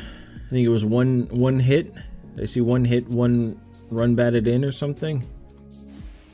Wait, I can see it here. Extra base hit and an RBI. First and second. What happened to Drew Jones? Did he just kind of fizzle out? Because he was like a big prospect, and now I feel like I haven't heard much from him. And that is out of play.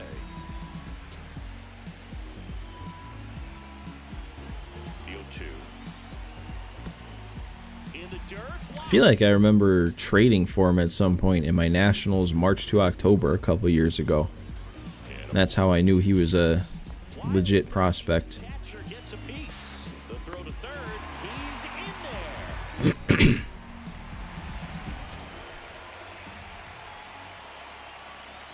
And it's fouled off. They'll do it again.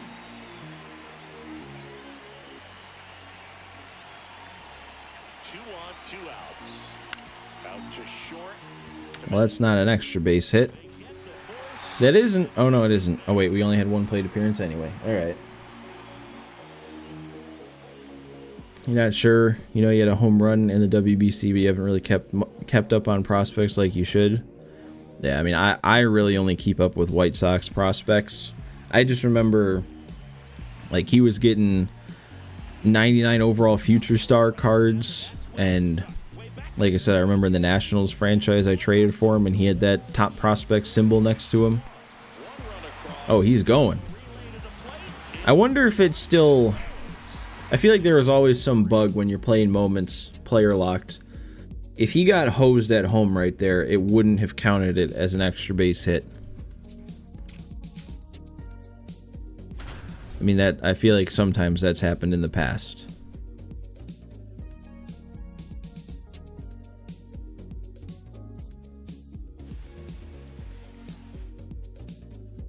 It's the DH. Horwitz. I don't know. I'm kind of thinking here. Maybe after I finish streaming in like an hour or so, maybe instead of being responsible and like starting to edit this immediately, maybe I start the Pack Attack grind on my own. Start getting that account set up earlier rather than waiting. Backed off the plate that time. I feel like every year I say, oh, I'm gonna try and get episode 1 of Pack Attack up in like the first week the game's out, and then it usually takes me like at least 2, maybe even 3. 2 total bases. Let's restart. Now the DH. Horwitz.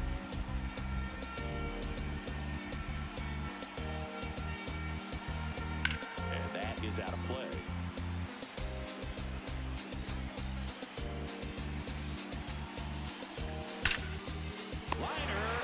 Cool.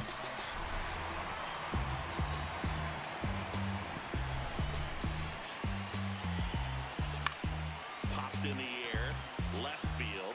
Soto has Why is this bringing back memories of that Caglione moment? So the batting order turns over. Next is the designated hitter. I just need 1 extra base hit, really. 1 swing. That's not getting down. Cruz on his way over.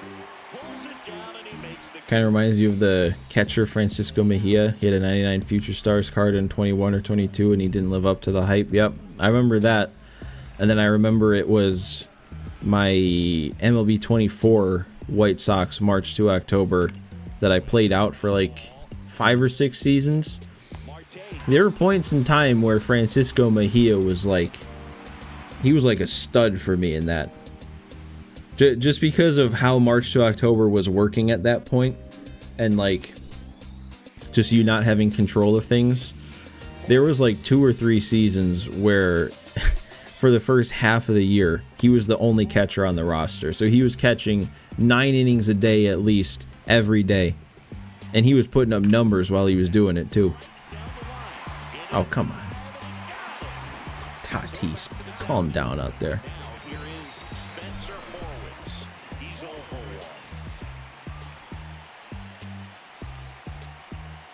And that one almost got him.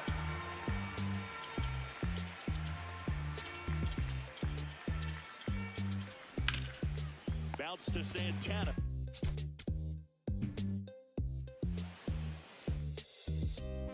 Now the DH, Horwitz.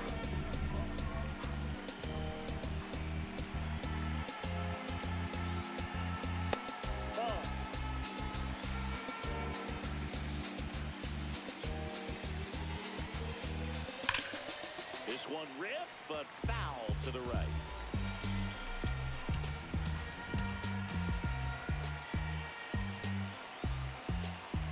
The next pitch. You know, these programs are like, they might be a bit of a grind. Because all these moments, it's only going to get me 30 points to each program. And I already had 10 points from doing the showdown in each one. So that's only 40 points. I got to get to 100. I'm not even at the diamonds yet. Like, I still gotta earn these golds and then use the golds before I get anywhere. There we go. Finally, we got this one done.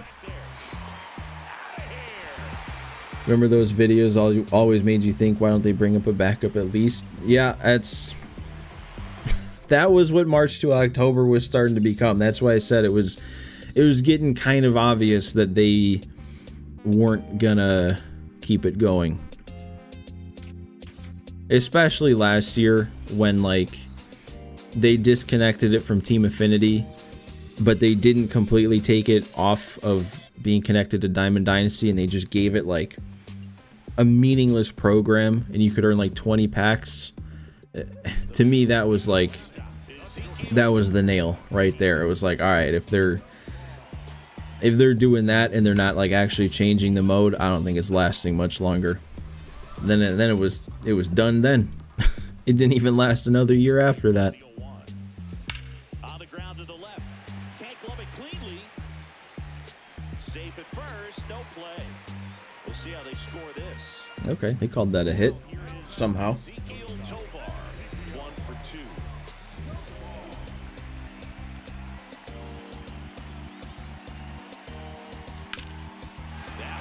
It's getting down, right? That's going to be my next... Or, wait, did I have to get on base 3 times or get 3 total bases? Now I don't remember. I hope it was total bases. Yep, total bases.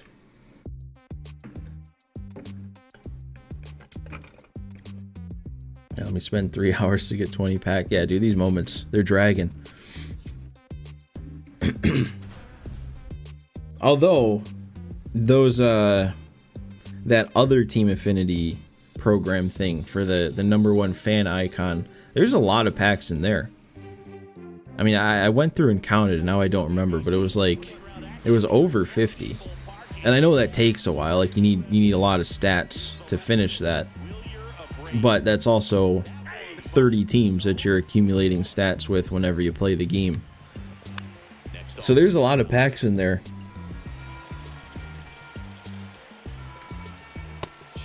That's inside. Struck him out without the swing. That was pretty nasty. Ezekiel Tovar now at the plate as he swings through strike 1. And it's fouled off. Strike 3, and that's 2 in a row. Stepping in, Jackson Chorio.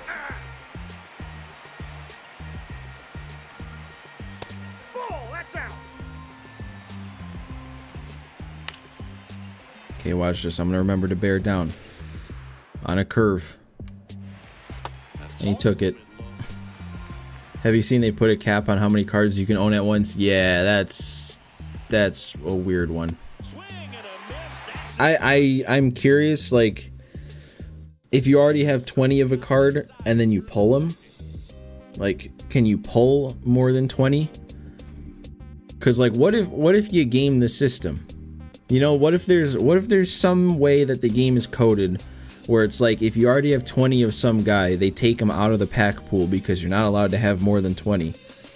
So what if you just have 20 of everybody besides, like, valuable cards? Like, I don't take that as any sort of advice. Like, I highly doubt that's the case, but it just, like, it makes me interested to know how that works. Like, are you still beholden to that cap of 20 players if you're ripping a bunch of packs and get more than 20 dudes in packs?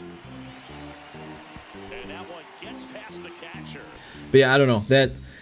That I feel like doesn't really affect me too much because I've never really been one to invest. But it's definitely a big thing that people do. You think they did it because people that invest for stubs, they never buy stubs? Yeah, but it's still like, it's part of the game, you know?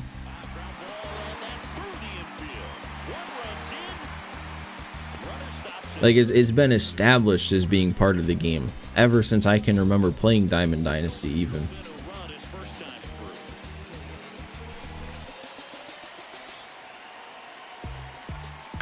And that one fouled off. 0-1 down. Way inside, gets out of the way. I do wonder a lot, though, about the SDS financial situation, because, like, there's no way they're making as much money on stubs as other sports games like Madden, just because this game tends to not push it as much. Like, Madden is definitely bad with how they try and get you to pay, and it's like you can only pay for packs. But, like, MLB is always in it's always in like the top 10, top 15 best-selling games of the year, so it makes money. But then it also seems like they don't have enough money or resources to make the sort of changes in the game that we want to see. And that, I mean, I feel like that's what we're seeing this year, is that sometimes you sit here and you look at what's in this game and it's like, this took a year? Like, I don't know anything about game development. I'm not really one to criticize, but it's also like, the big new thing in Diamond Dynasty was parallel mods. I feel like that's not a year-long project. But I don't know. I don't know what I'm talking about. You've always been fine with people who invest, and like I said, it's been established. Yeah, I mean, that's been a thing forever. Investing in cards that, you know, go up in overall, and flipping cards on the market's always been a big thing. I've even done it. That might be big, that getting down. I think we needed 3 more total bases.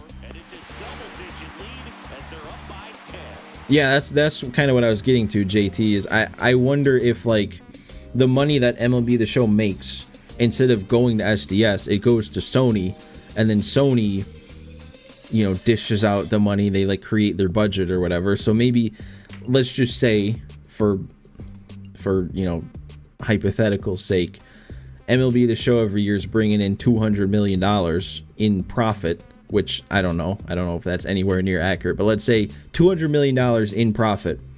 But then maybe for the next year, Sony's only given them $100 million to work with. So it's like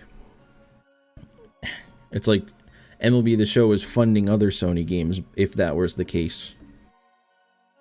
And for me, as a fan of MLB The Show, I'd like to see all that money invested in SDS, and then MLB The Show gets even better, and then it makes even more money.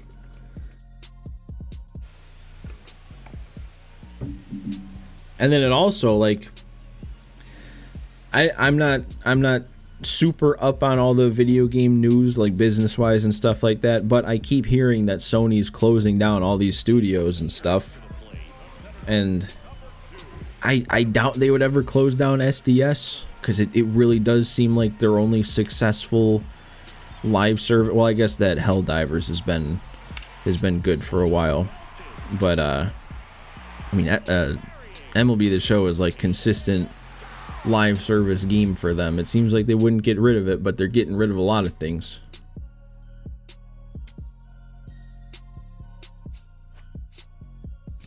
So I only have 3 moments left. Yeah, I don't know if I'm playing more moments after this. I don't think I'm getting into those Team Affinity ones yet. Maybe I'll knock out a few. I'll do the White Sox, just to actually start making progress for them.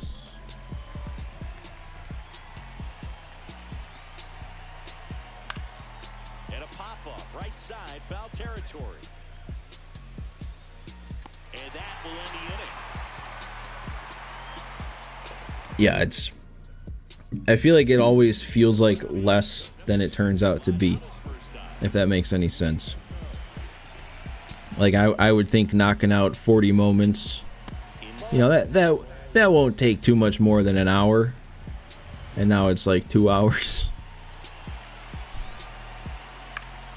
And actually, I've played more than the 40 moments, because I did 2 of those starter program moments, I did the Bill moment, then I did 5 Travis Hafner moments. So we're creeping up on 50. What am I doing? A hit. Okay.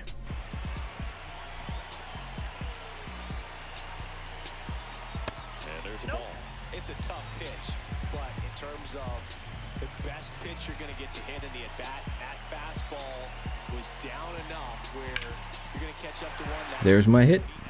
Oh, now this ball's going to get through, and that's a base hit. The run comes into 2 to go. and they cut the lead. 2 to go.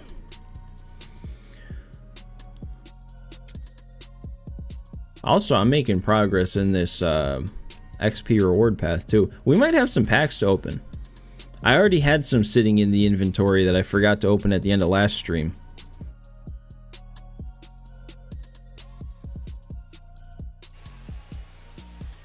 Alright, we just need 1 hit again. Runner at third, nobody out. Chorio will hit next.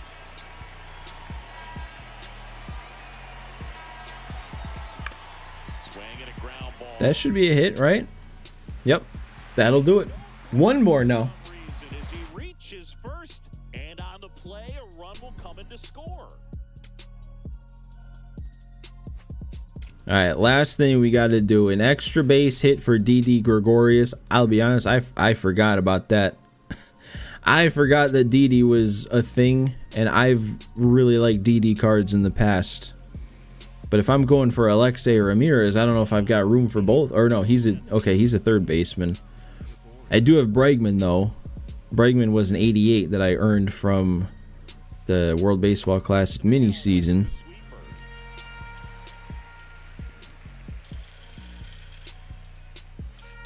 Last couple of pitches breaking balls away. I think he's going to have to come firm inside to be able to open up that location if he wants to go back there later in this count. That's not going to be extra bases. Maybe we get a swim move. Oh, I did. Oh, that's a double, right? That counts? I got a trophy for it? Tell me that counts. Oh, you gotta love it. You gotta love it when one of those triggers. Who knows how long that could have taken to get me an extra base hit. That's it. We did it. We did all the WBC moments. I am going to real quick do the White Sox ones. I'm going to get those out of the way. Okay, this is Harold Baines. We need an extra base hit and an RBI.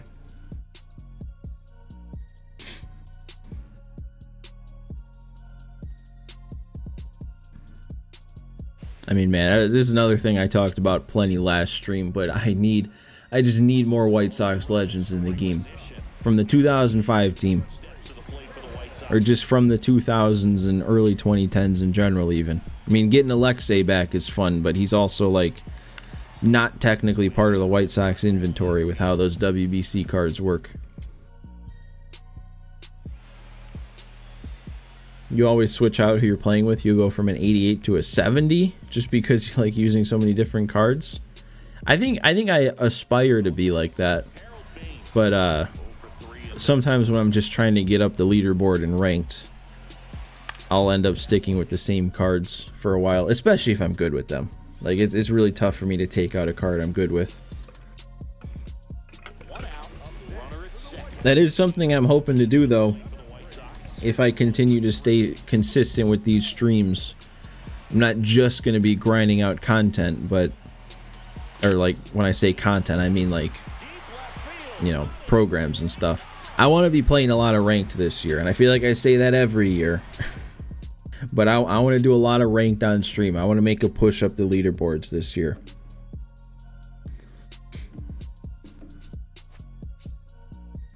All right, now we got to go pitchers. 1 inning, 1 strikeout, no hits allowed. Perfect inning, basically.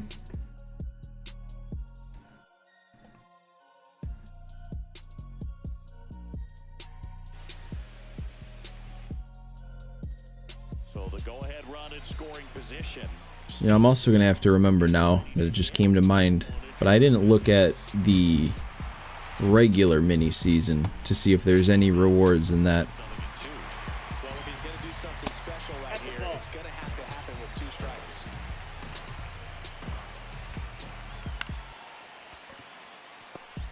Oh, look at that play. Is that Colson out there? First out in the top of the 8th. My God. Run on base. Now it's Jose Ramirez. I say it's the best pitch in baseball. Strike one. You get ahead. Oh, a good hitter as well. He's a little bit more. I'm also glad they gave Goose Gossage a White Sox card here. Like, I feel like every year that they have given Goose a White Sox card, it's always like a rookie gold. I feel like they never give him a diamond level White Sox card. The Guardians with the go-ahead run standing at second. And we're at the top of the 8th. Swings through that one. Okay, let me bear down again here. Can I backdoor the slider with the bear down? Nope, yellow. Oh, but it's still perfect. Look at that. Maybe bear down helps you even if you miss the spot. Oh, and I got Luis Robert. All right, well, I guess that's going to be my new center fielder now. So much for Larry Doby. All right. back into DD. Done with moments. I've got... You know what I've got to do is make a grind lineup. Gotta load up a team with all these WBC guys I just earned. Name it Grind. And then I guess I don't know off the top of my head who all is part of it, but I can guess. I probably don't need to sort. They're all here.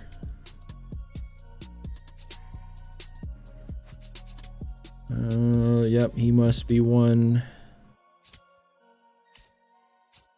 He's probably one. No catchers? Okay. Tovar can go to short. We can get a new DH in here. Go Alfredo.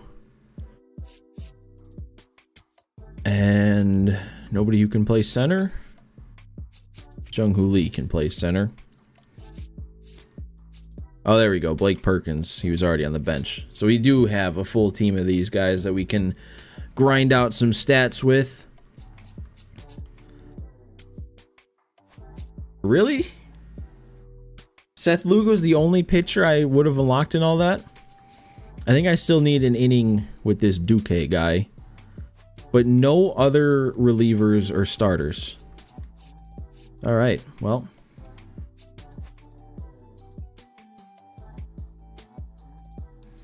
He's a player you've been keeping an eye on, such a good young talent. Who are we talking about? I might have moved a little too fast there. What's next? What am I doing next here? I'm going to take a look. Just to get a sense of what I'm doing here with these guys.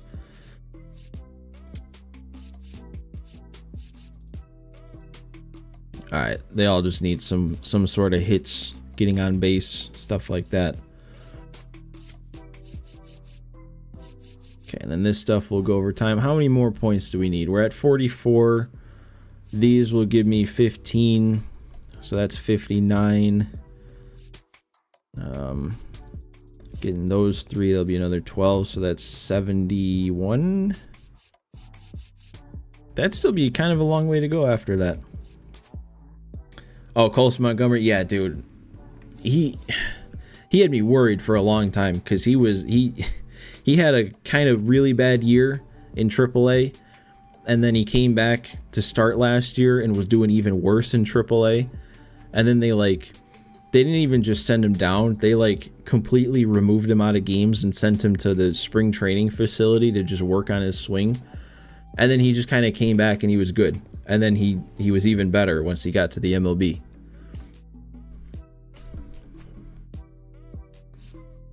Alright, I think I'm just going to play a couple Conquest games here. Nope, not Diamond Quest. Conquest. We don't have the USA map yet, but I'm going to start knocking out these tutorial ones. I mean, this one we don't even have to play anything.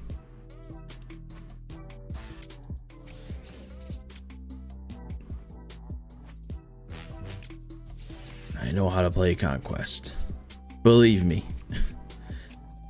Of everybody who plays this game, I am probably among the top 1% of people who knows how to play Conquest. I have played a lot of Conquest in my day.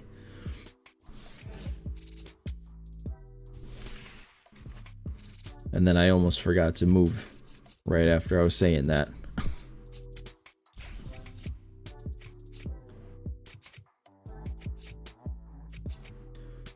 You're currently on the WBC Conquest.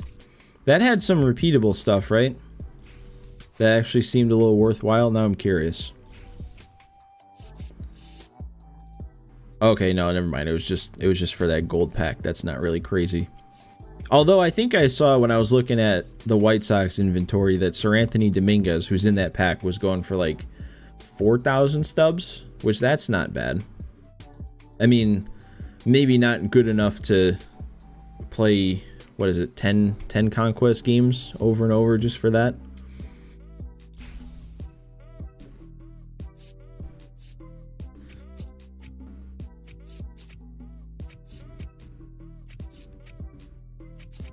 I don't know.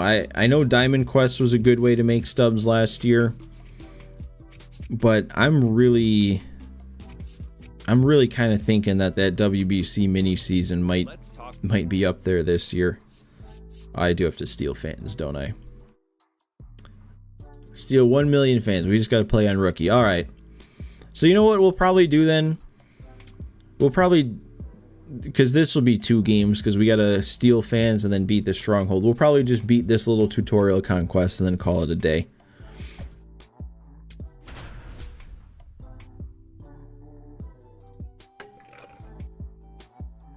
$1,500 stubs on the top end isn't too bad. Which one are we talking about? Is that for the gold pack? Was there a repeatable stub count, or 7 games for 10 show packs and 2 ball-ins? There's 2 ball-ins in there? I forgot there was one in that championship bundle, but is there a second you get somewhere that's repeatable, I guess I should say? Because doing it the first time, you're gonna get like rewards that aren't repeatable, but if you're gonna spam it and repeat it, you get those 10 packs every time. You know, the more I think about it, this mode is kind of crazy. Alfredo Despaigne in the. All right, well now we got row flow and conquest. So that disproves my theory of him only being in competitive modes. Pulls it down and he makes the catch. Now 1 away. Next to the plate, Spencer Horwitz.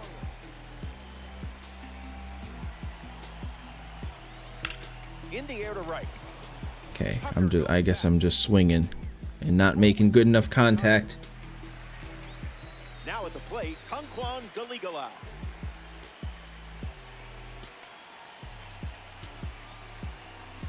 Fouls it.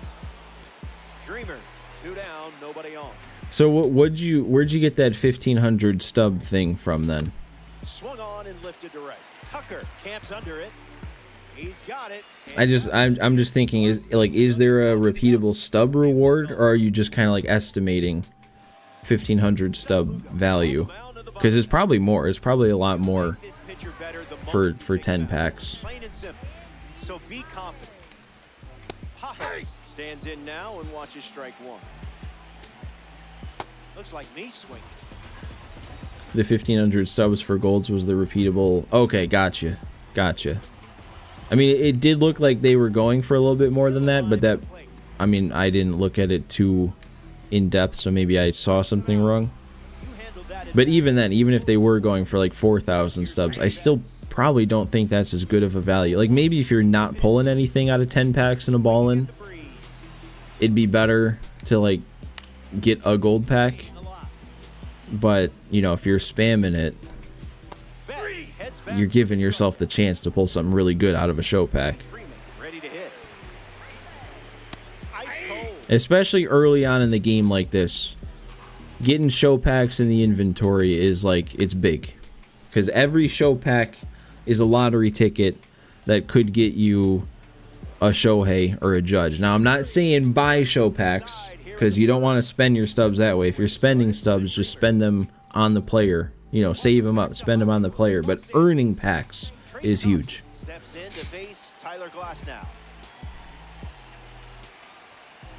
It's the fastball that misses.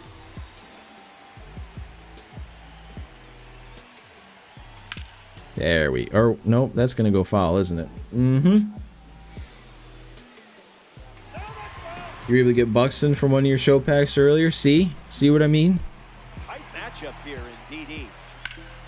I mean, I actually had the greatest pull I've ever had, I feel like, last year, pretty early on. I pulled Shohei. I don't remember what he was going for at the time, but I do remember that his price increased a lot over time. So, with the way that I had always gone about getting collections done, I always waited to get the high diamonds last. So if I had done that with Shohei, if I like sold him and then wanted to buy him back later, I might have had to buy him back for like double the amount that I would have sold him when I got him. I didn't much like it either. You pulled Ohtani 3 times? That's crazy. That's insane. I'm jealous of that. That's got extra bases written all over it. He turns for No, I just remember last year I built up a bunch of packs in my inventory and I hadn't opened them. I had like 300, and I made a video, and the video was, you know, setting my team of how many or I set my team with what I pulled from the 300 packs, and then if I lost the game of rank that I played with that team, I would have to quick sell my best pull, and then my best pull was the best pull you could possibly have, and then I was scared. I was scared I wasn't going to win the game, but I won the game. I clutched up. He was the reason you got live series done by the All-Star break. I mean, yeah, definitely 3 Ohtani pulls helps. I think I got mine done last year sometime in June.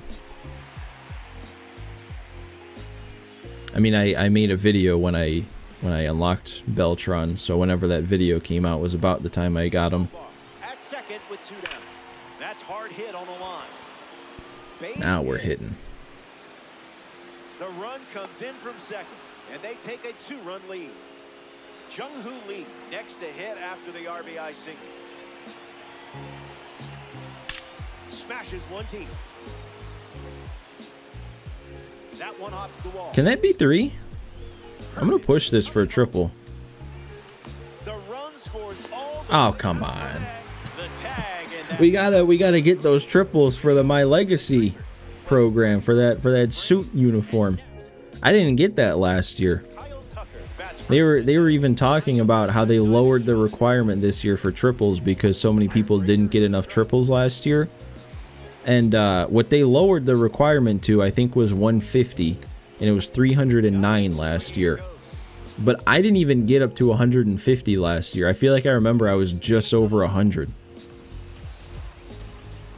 So if I want that jersey, I need to start getting triples. You should do that every time. Will Smith in the box. In eastern Louisville, born and raised.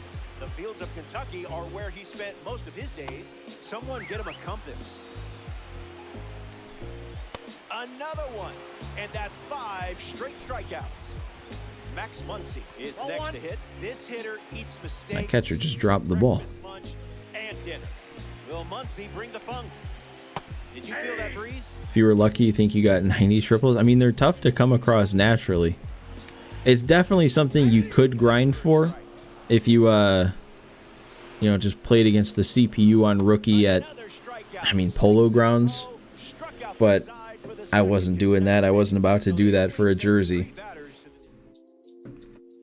Jack Dreyer takes the hill to start the 3rd inning of play. I mean, I did at the beginning of the year, just because my goal is always to want to complete everything.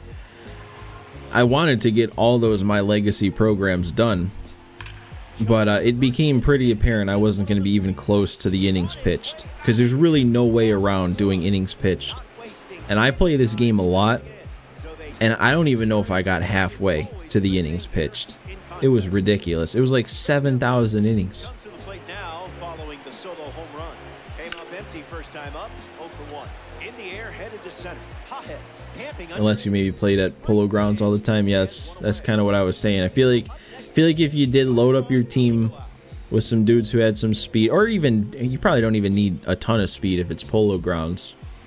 Just play against the rookie on, or play against the CPU on rookie.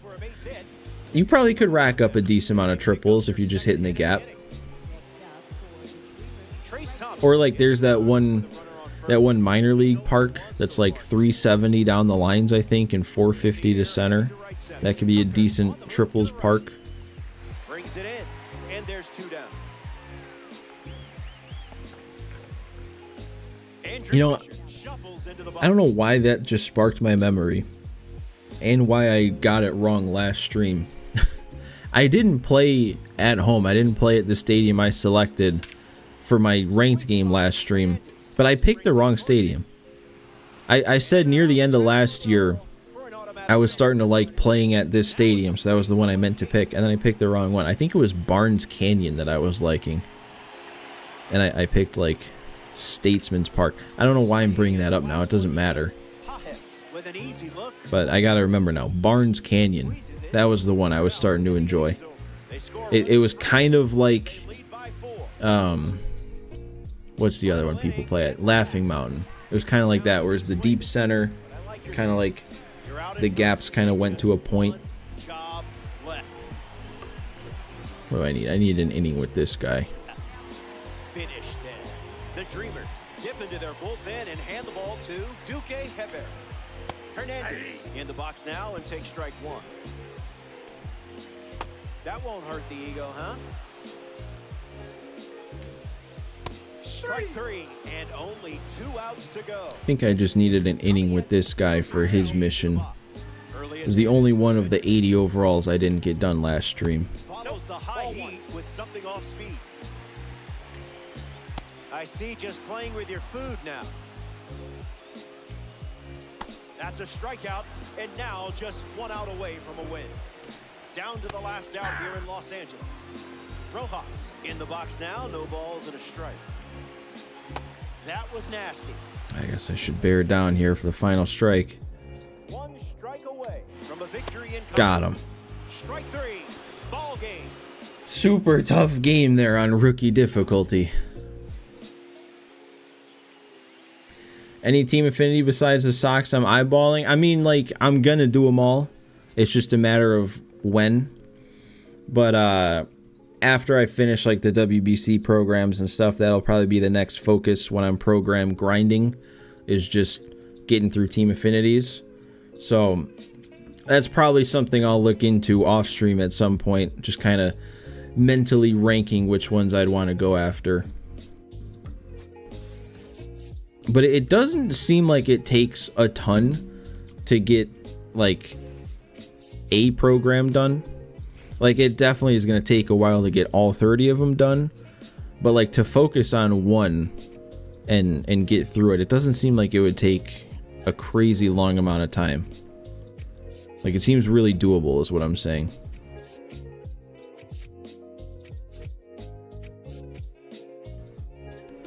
I do just need to win now, that's all. Yeah.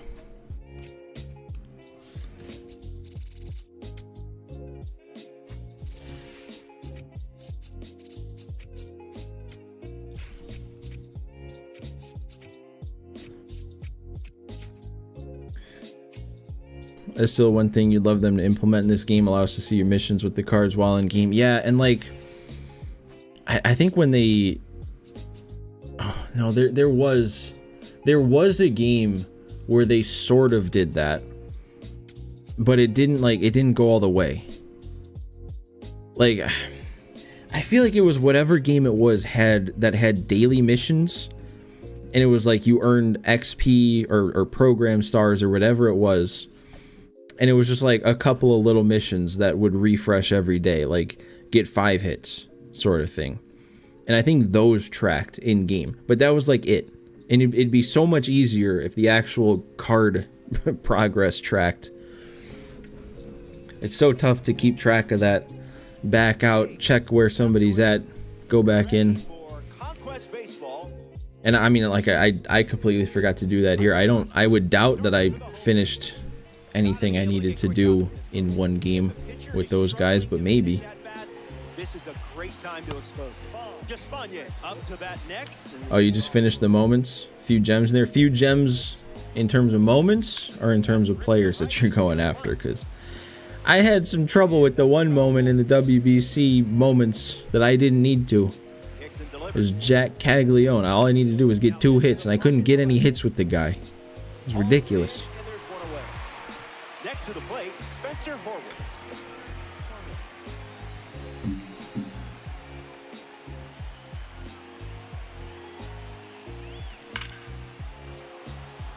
That gets down into the gap. Around first, digging for 2. And he'll reach second with 1 away. It did seem, though, like a lot of the player missions weren't just PXP. Like, you actually had to do specific stats, which almost makes it more difficult to track. And now the right fielder, Trace Thompson.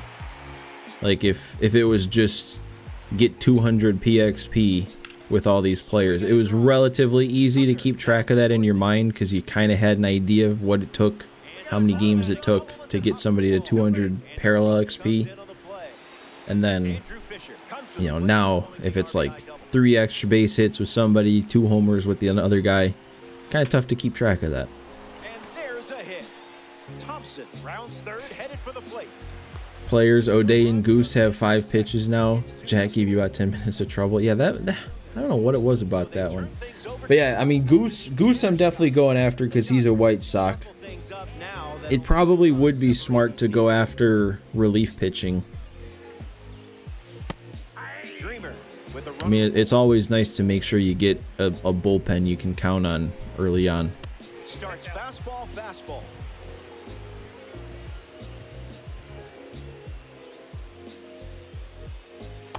Way inside. Gets out of the way.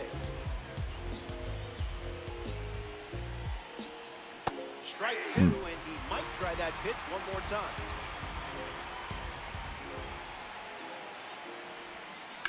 Swung on, hit hard. I don't think I got enough of that. Makes the catch, inning over. Andy Pajes leads us off and playing from behind from the start. You know, I just switched my controller setting to pitching. I don't think I've switched it this whole stream. Like, I think it's just been on pitching. So I don't know why all of a sudden I thought to switch it to pitching there. Blows the high heat past him. That's a strikeout. Mookie Betts up now. Hits it, foul. Here comes a pitch. You confused him there. 2-strike fastball is foul. Bear down.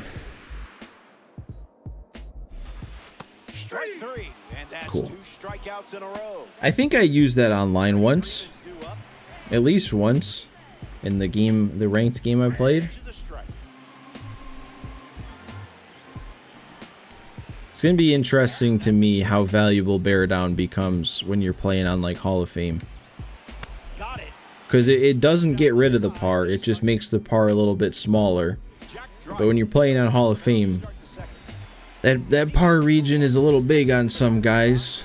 So is it really going to shrink it enough to make using bear down like that big of a thing? Oh my god, what was that? They'll be stretching this one. Throw to second for the outfield. Give me a double. That was a hit. Robbie Perkins steps up with a chance to score the runner from second. It's the fastball that misses.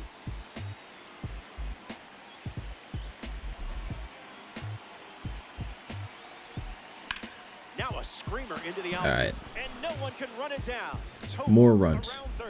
The run comes in. Why didn't he go to second? Did I forget to send him to second?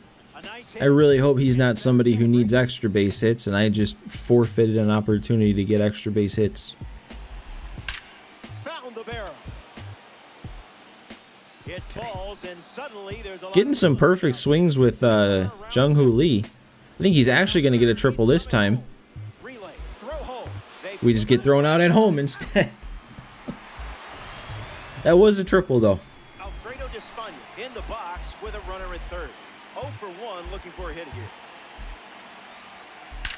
A perfect hit. Hernandez drifting back. Dude, nothing's leaving the park. In to score is the runner from third. And it's 4-0. And he'll pull into second safely. Spencer Horwitz sets his sights on the new arm as he steps into the box. Swings, ground ball up the middle. Rojas with a throw to first. And 2 away. Now at the plate, Pumquan Galigala. He's 0 for 1 so far today.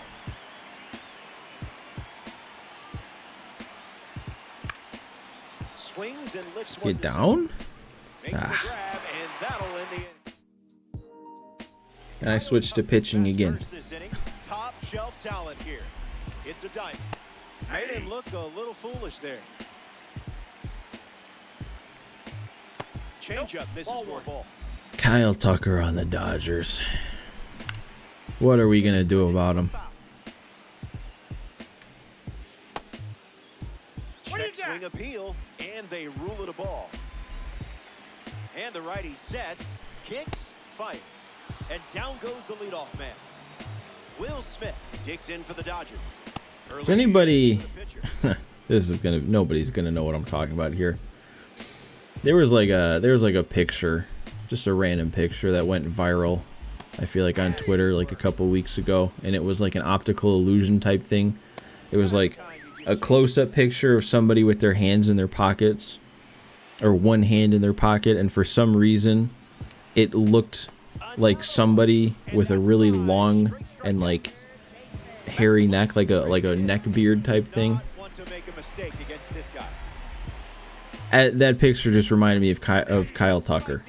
Like when I saw that the first time, I'm like, ah, that's like Kyle Tucker. Fast play, but a slow dance. You guys think I'm crazy now, don't you? 15 points off from getting Alexei. Oh, you're gonna beat me there. So here's the new arm on the hill, the righty, Brusdar Graterol.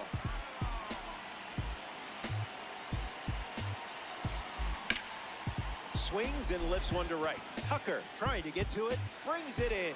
One gone here. The batter now, Andrew Fisher.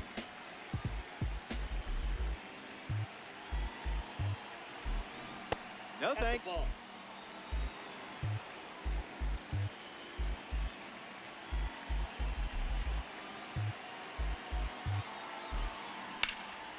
Line drive. You know, I do have some packs open. Can't forget about that. Don't let me forget about that. Because I think this is gonna be the last game I play for the stream. But I want to open those packs before I end stream. Swung on and lifted to right. Tucker making his way towards it. I don't know how many I'll have, but I think I left like it was like 10 or so in the inventory to end last stream.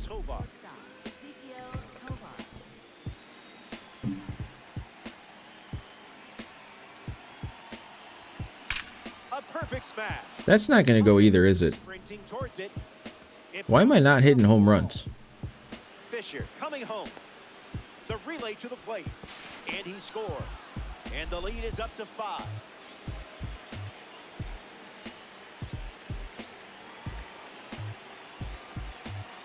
Perkins in the box here lets that one go for a ball.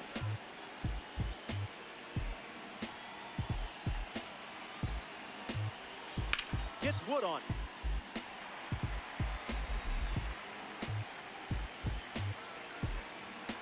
Runner at second with 2 gone.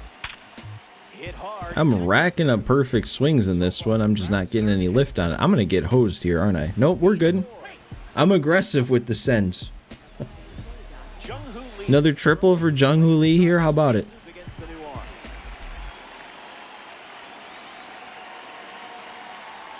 Ooh. A slippery pitch and it bounces away.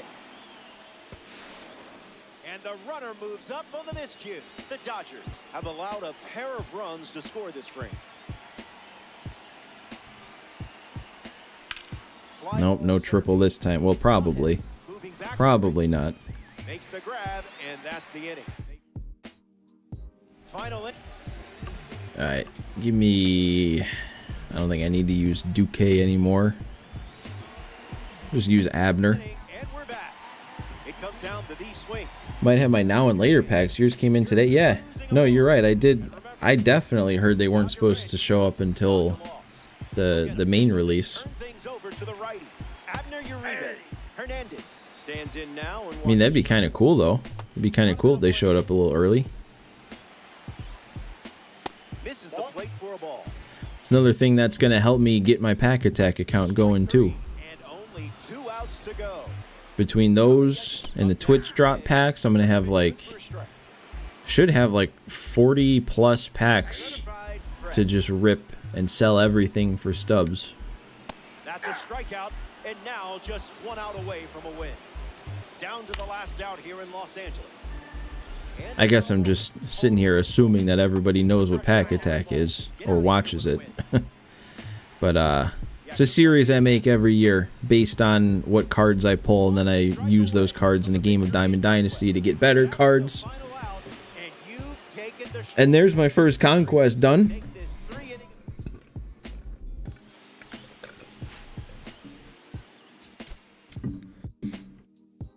It's always so difficult to get through the tutorial conquests. Big accomplishment I just had there. I definitely changed my logo. Why am I just now realizing that? I got a bunch of bats. Okay, now I'm making progress here. You definitely got yours already. You were shocked. You also got the Carlos Beltran. All right, well, maybe they did just hand them out and I didn't realize.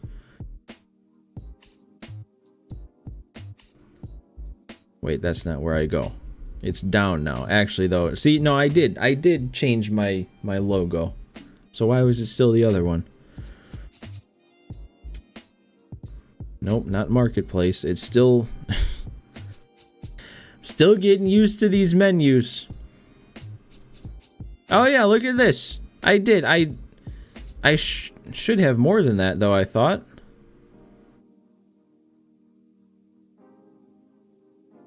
Huh. I really thought it was like 26. I thought it coincided with how many... Unless, am I a fool? Did I, like, forget to open... Did I just earn them? I swear, if I earned my now and later packs and then forgot to open them, and now I'm missing out on a couple of packs, I don't know. I thought it was supposed to be over 20, but we got some packs to open here. 26 show packs, couple ball-ins, 4 of these World Baseball Classics, and then we got 18 now and laters, the Beltran, and I guess I still have these uniforms I gotta open. So let's rip some packs to end the stream. I'm gonna start with these boring ones. Actually, oh my god, I'm stupid. I just realized. I realized my stupidity. I locked in the White Sox collection before I opened this pack, so now I have no-sell duplicates that I can't do anything with. Alright, let's get my show packs ripping here. Gotta have some good luck. I mean, we're gonna be over 50 total show packs I've opened between yesterday and today. So based on the odds, I should be getting a diamond. What are the odds? They're still 1 in 50. Those bronze and silver pack stubs are inflated too right now. Yep, and I missed out on them because I'm a fool. I didn't take my own advice.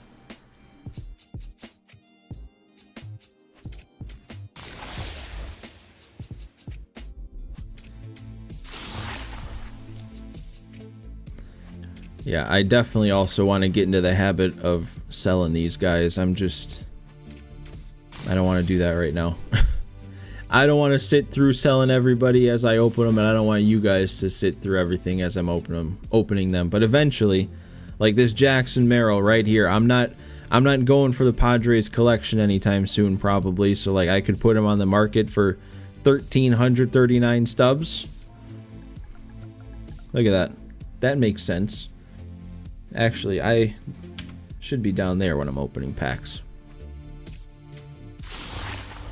I agree, JT. Give me a diamond. I deserve it at this point. Based on the odds, I should be getting one here. Okay, Stephen Kwan's another one I could sell all these guys. I should be selling all these guys. I plan to go back and sell all these guys. Give me as many stubs as I can so then I can decide later what to do with them. We got some kind of diamond here. Diamond bat? Yeah, that's exactly what I was asking for. Actually, that's something I've never really known. Like, is pulling diamond equipment baked into the 1 in 50 odds? Because technically, if that is, then that's my 3rd diamond pull. It's just I've pulled a sponsorship, a bat, and I pulled a diamond jersey last stream too that I completely didn't even realize I pulled until I went back and edited. But that sponsorship actually sold for over 15,000 subs, so like that wasn't a bad pull. It's not really one to complain about. We're running low here though.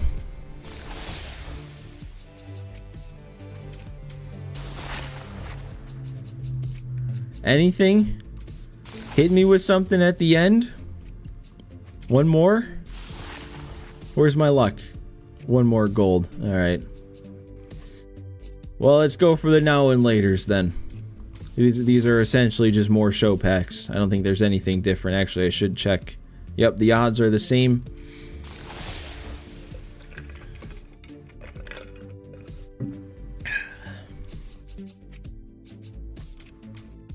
You gotta give me something here. This is gonna be way too many packs if I don't end up getting a diamond player. I want a diamond player. I don't care.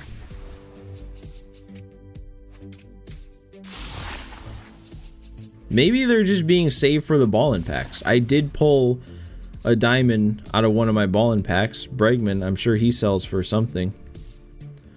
1,837. I guess if I'm checking, I may as well put him on.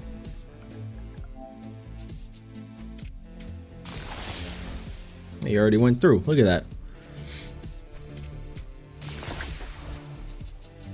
Another gold. Perdomo. I'm surprised he started the year as a gold.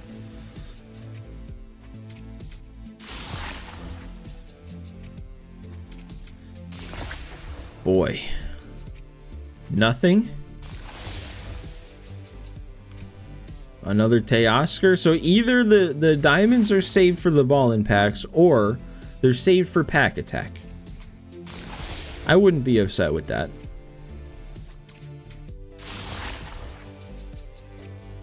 Two to go. One to go. And no clutch diamond at the end. Alright, well, I mean, I got a decent amount of golds at least. Let's go, let's just get this Beltron open and over with. Get me a diamond for center field. I guess I could use that. I guess in this stream alone, I've upgraded my center field position from a 74 to an 80 to an 83 to now an 85. Let me do these next. I'm probably going to end up selling whoever I get out of these. Oh, it's random. Sir, okay, well, I was going to say this is the only one I'm probably not going to end up selling just because he's part of the White Sox inventory. That's the exception right now for me being a White Sox fan. Sell everything except for White Sox, so I'm hanging on to him. Show packs look slightly better than last year, still getting a decent handful of golds. I guess I don't know what the odds are for golds versus last year. I mean, it also could be like a change in perspective. Like, you know, for months on 25, you didn't really care if you pulled a gold, but now pulling a gold is actually like decent. It's actually a good thing. So, you know, could skew the perspective a little bit. No diamonds out of the ball-in packs. All right, well, I'll open these on my own time because there's nothing in those. But yeah, I think we're gonna go ahead and call it there for tonight. We got almost 3 hours in. Did a lot of moments. Did a lot of grinding. I don't know if you're gonna follow along with my No Money Spent series when I edit these down. I don't know if every stream is gonna be its own episode. So like, I don't know if this stream was really enough to warrant an episode, if you know what I mean. Like, all we did was play moments, didn't really unlock anything major. So this stream might be like part of the next episode if you catch my drift. But as far as my plans go, I'm definitely gonna make it a point now tomorrow to get the first episode of my White Sox Streamline franchise recorded and hopefully uploaded. And then I probably am gonna be live again. I don't know exactly when. Hopefully a little bit earlier than I was tonight. I kind of like the idea of going live at like 8 at night Central Time, so that might be what I shoot for. But yeah, that's all I've got for today. Thank you guys for hanging out. JT, Matt. Earlier on, we had Jeff, we had Lowe. I'm forgetting somebody, but we'll be back next time. I'll see you guys next time. Thanks for hanging out.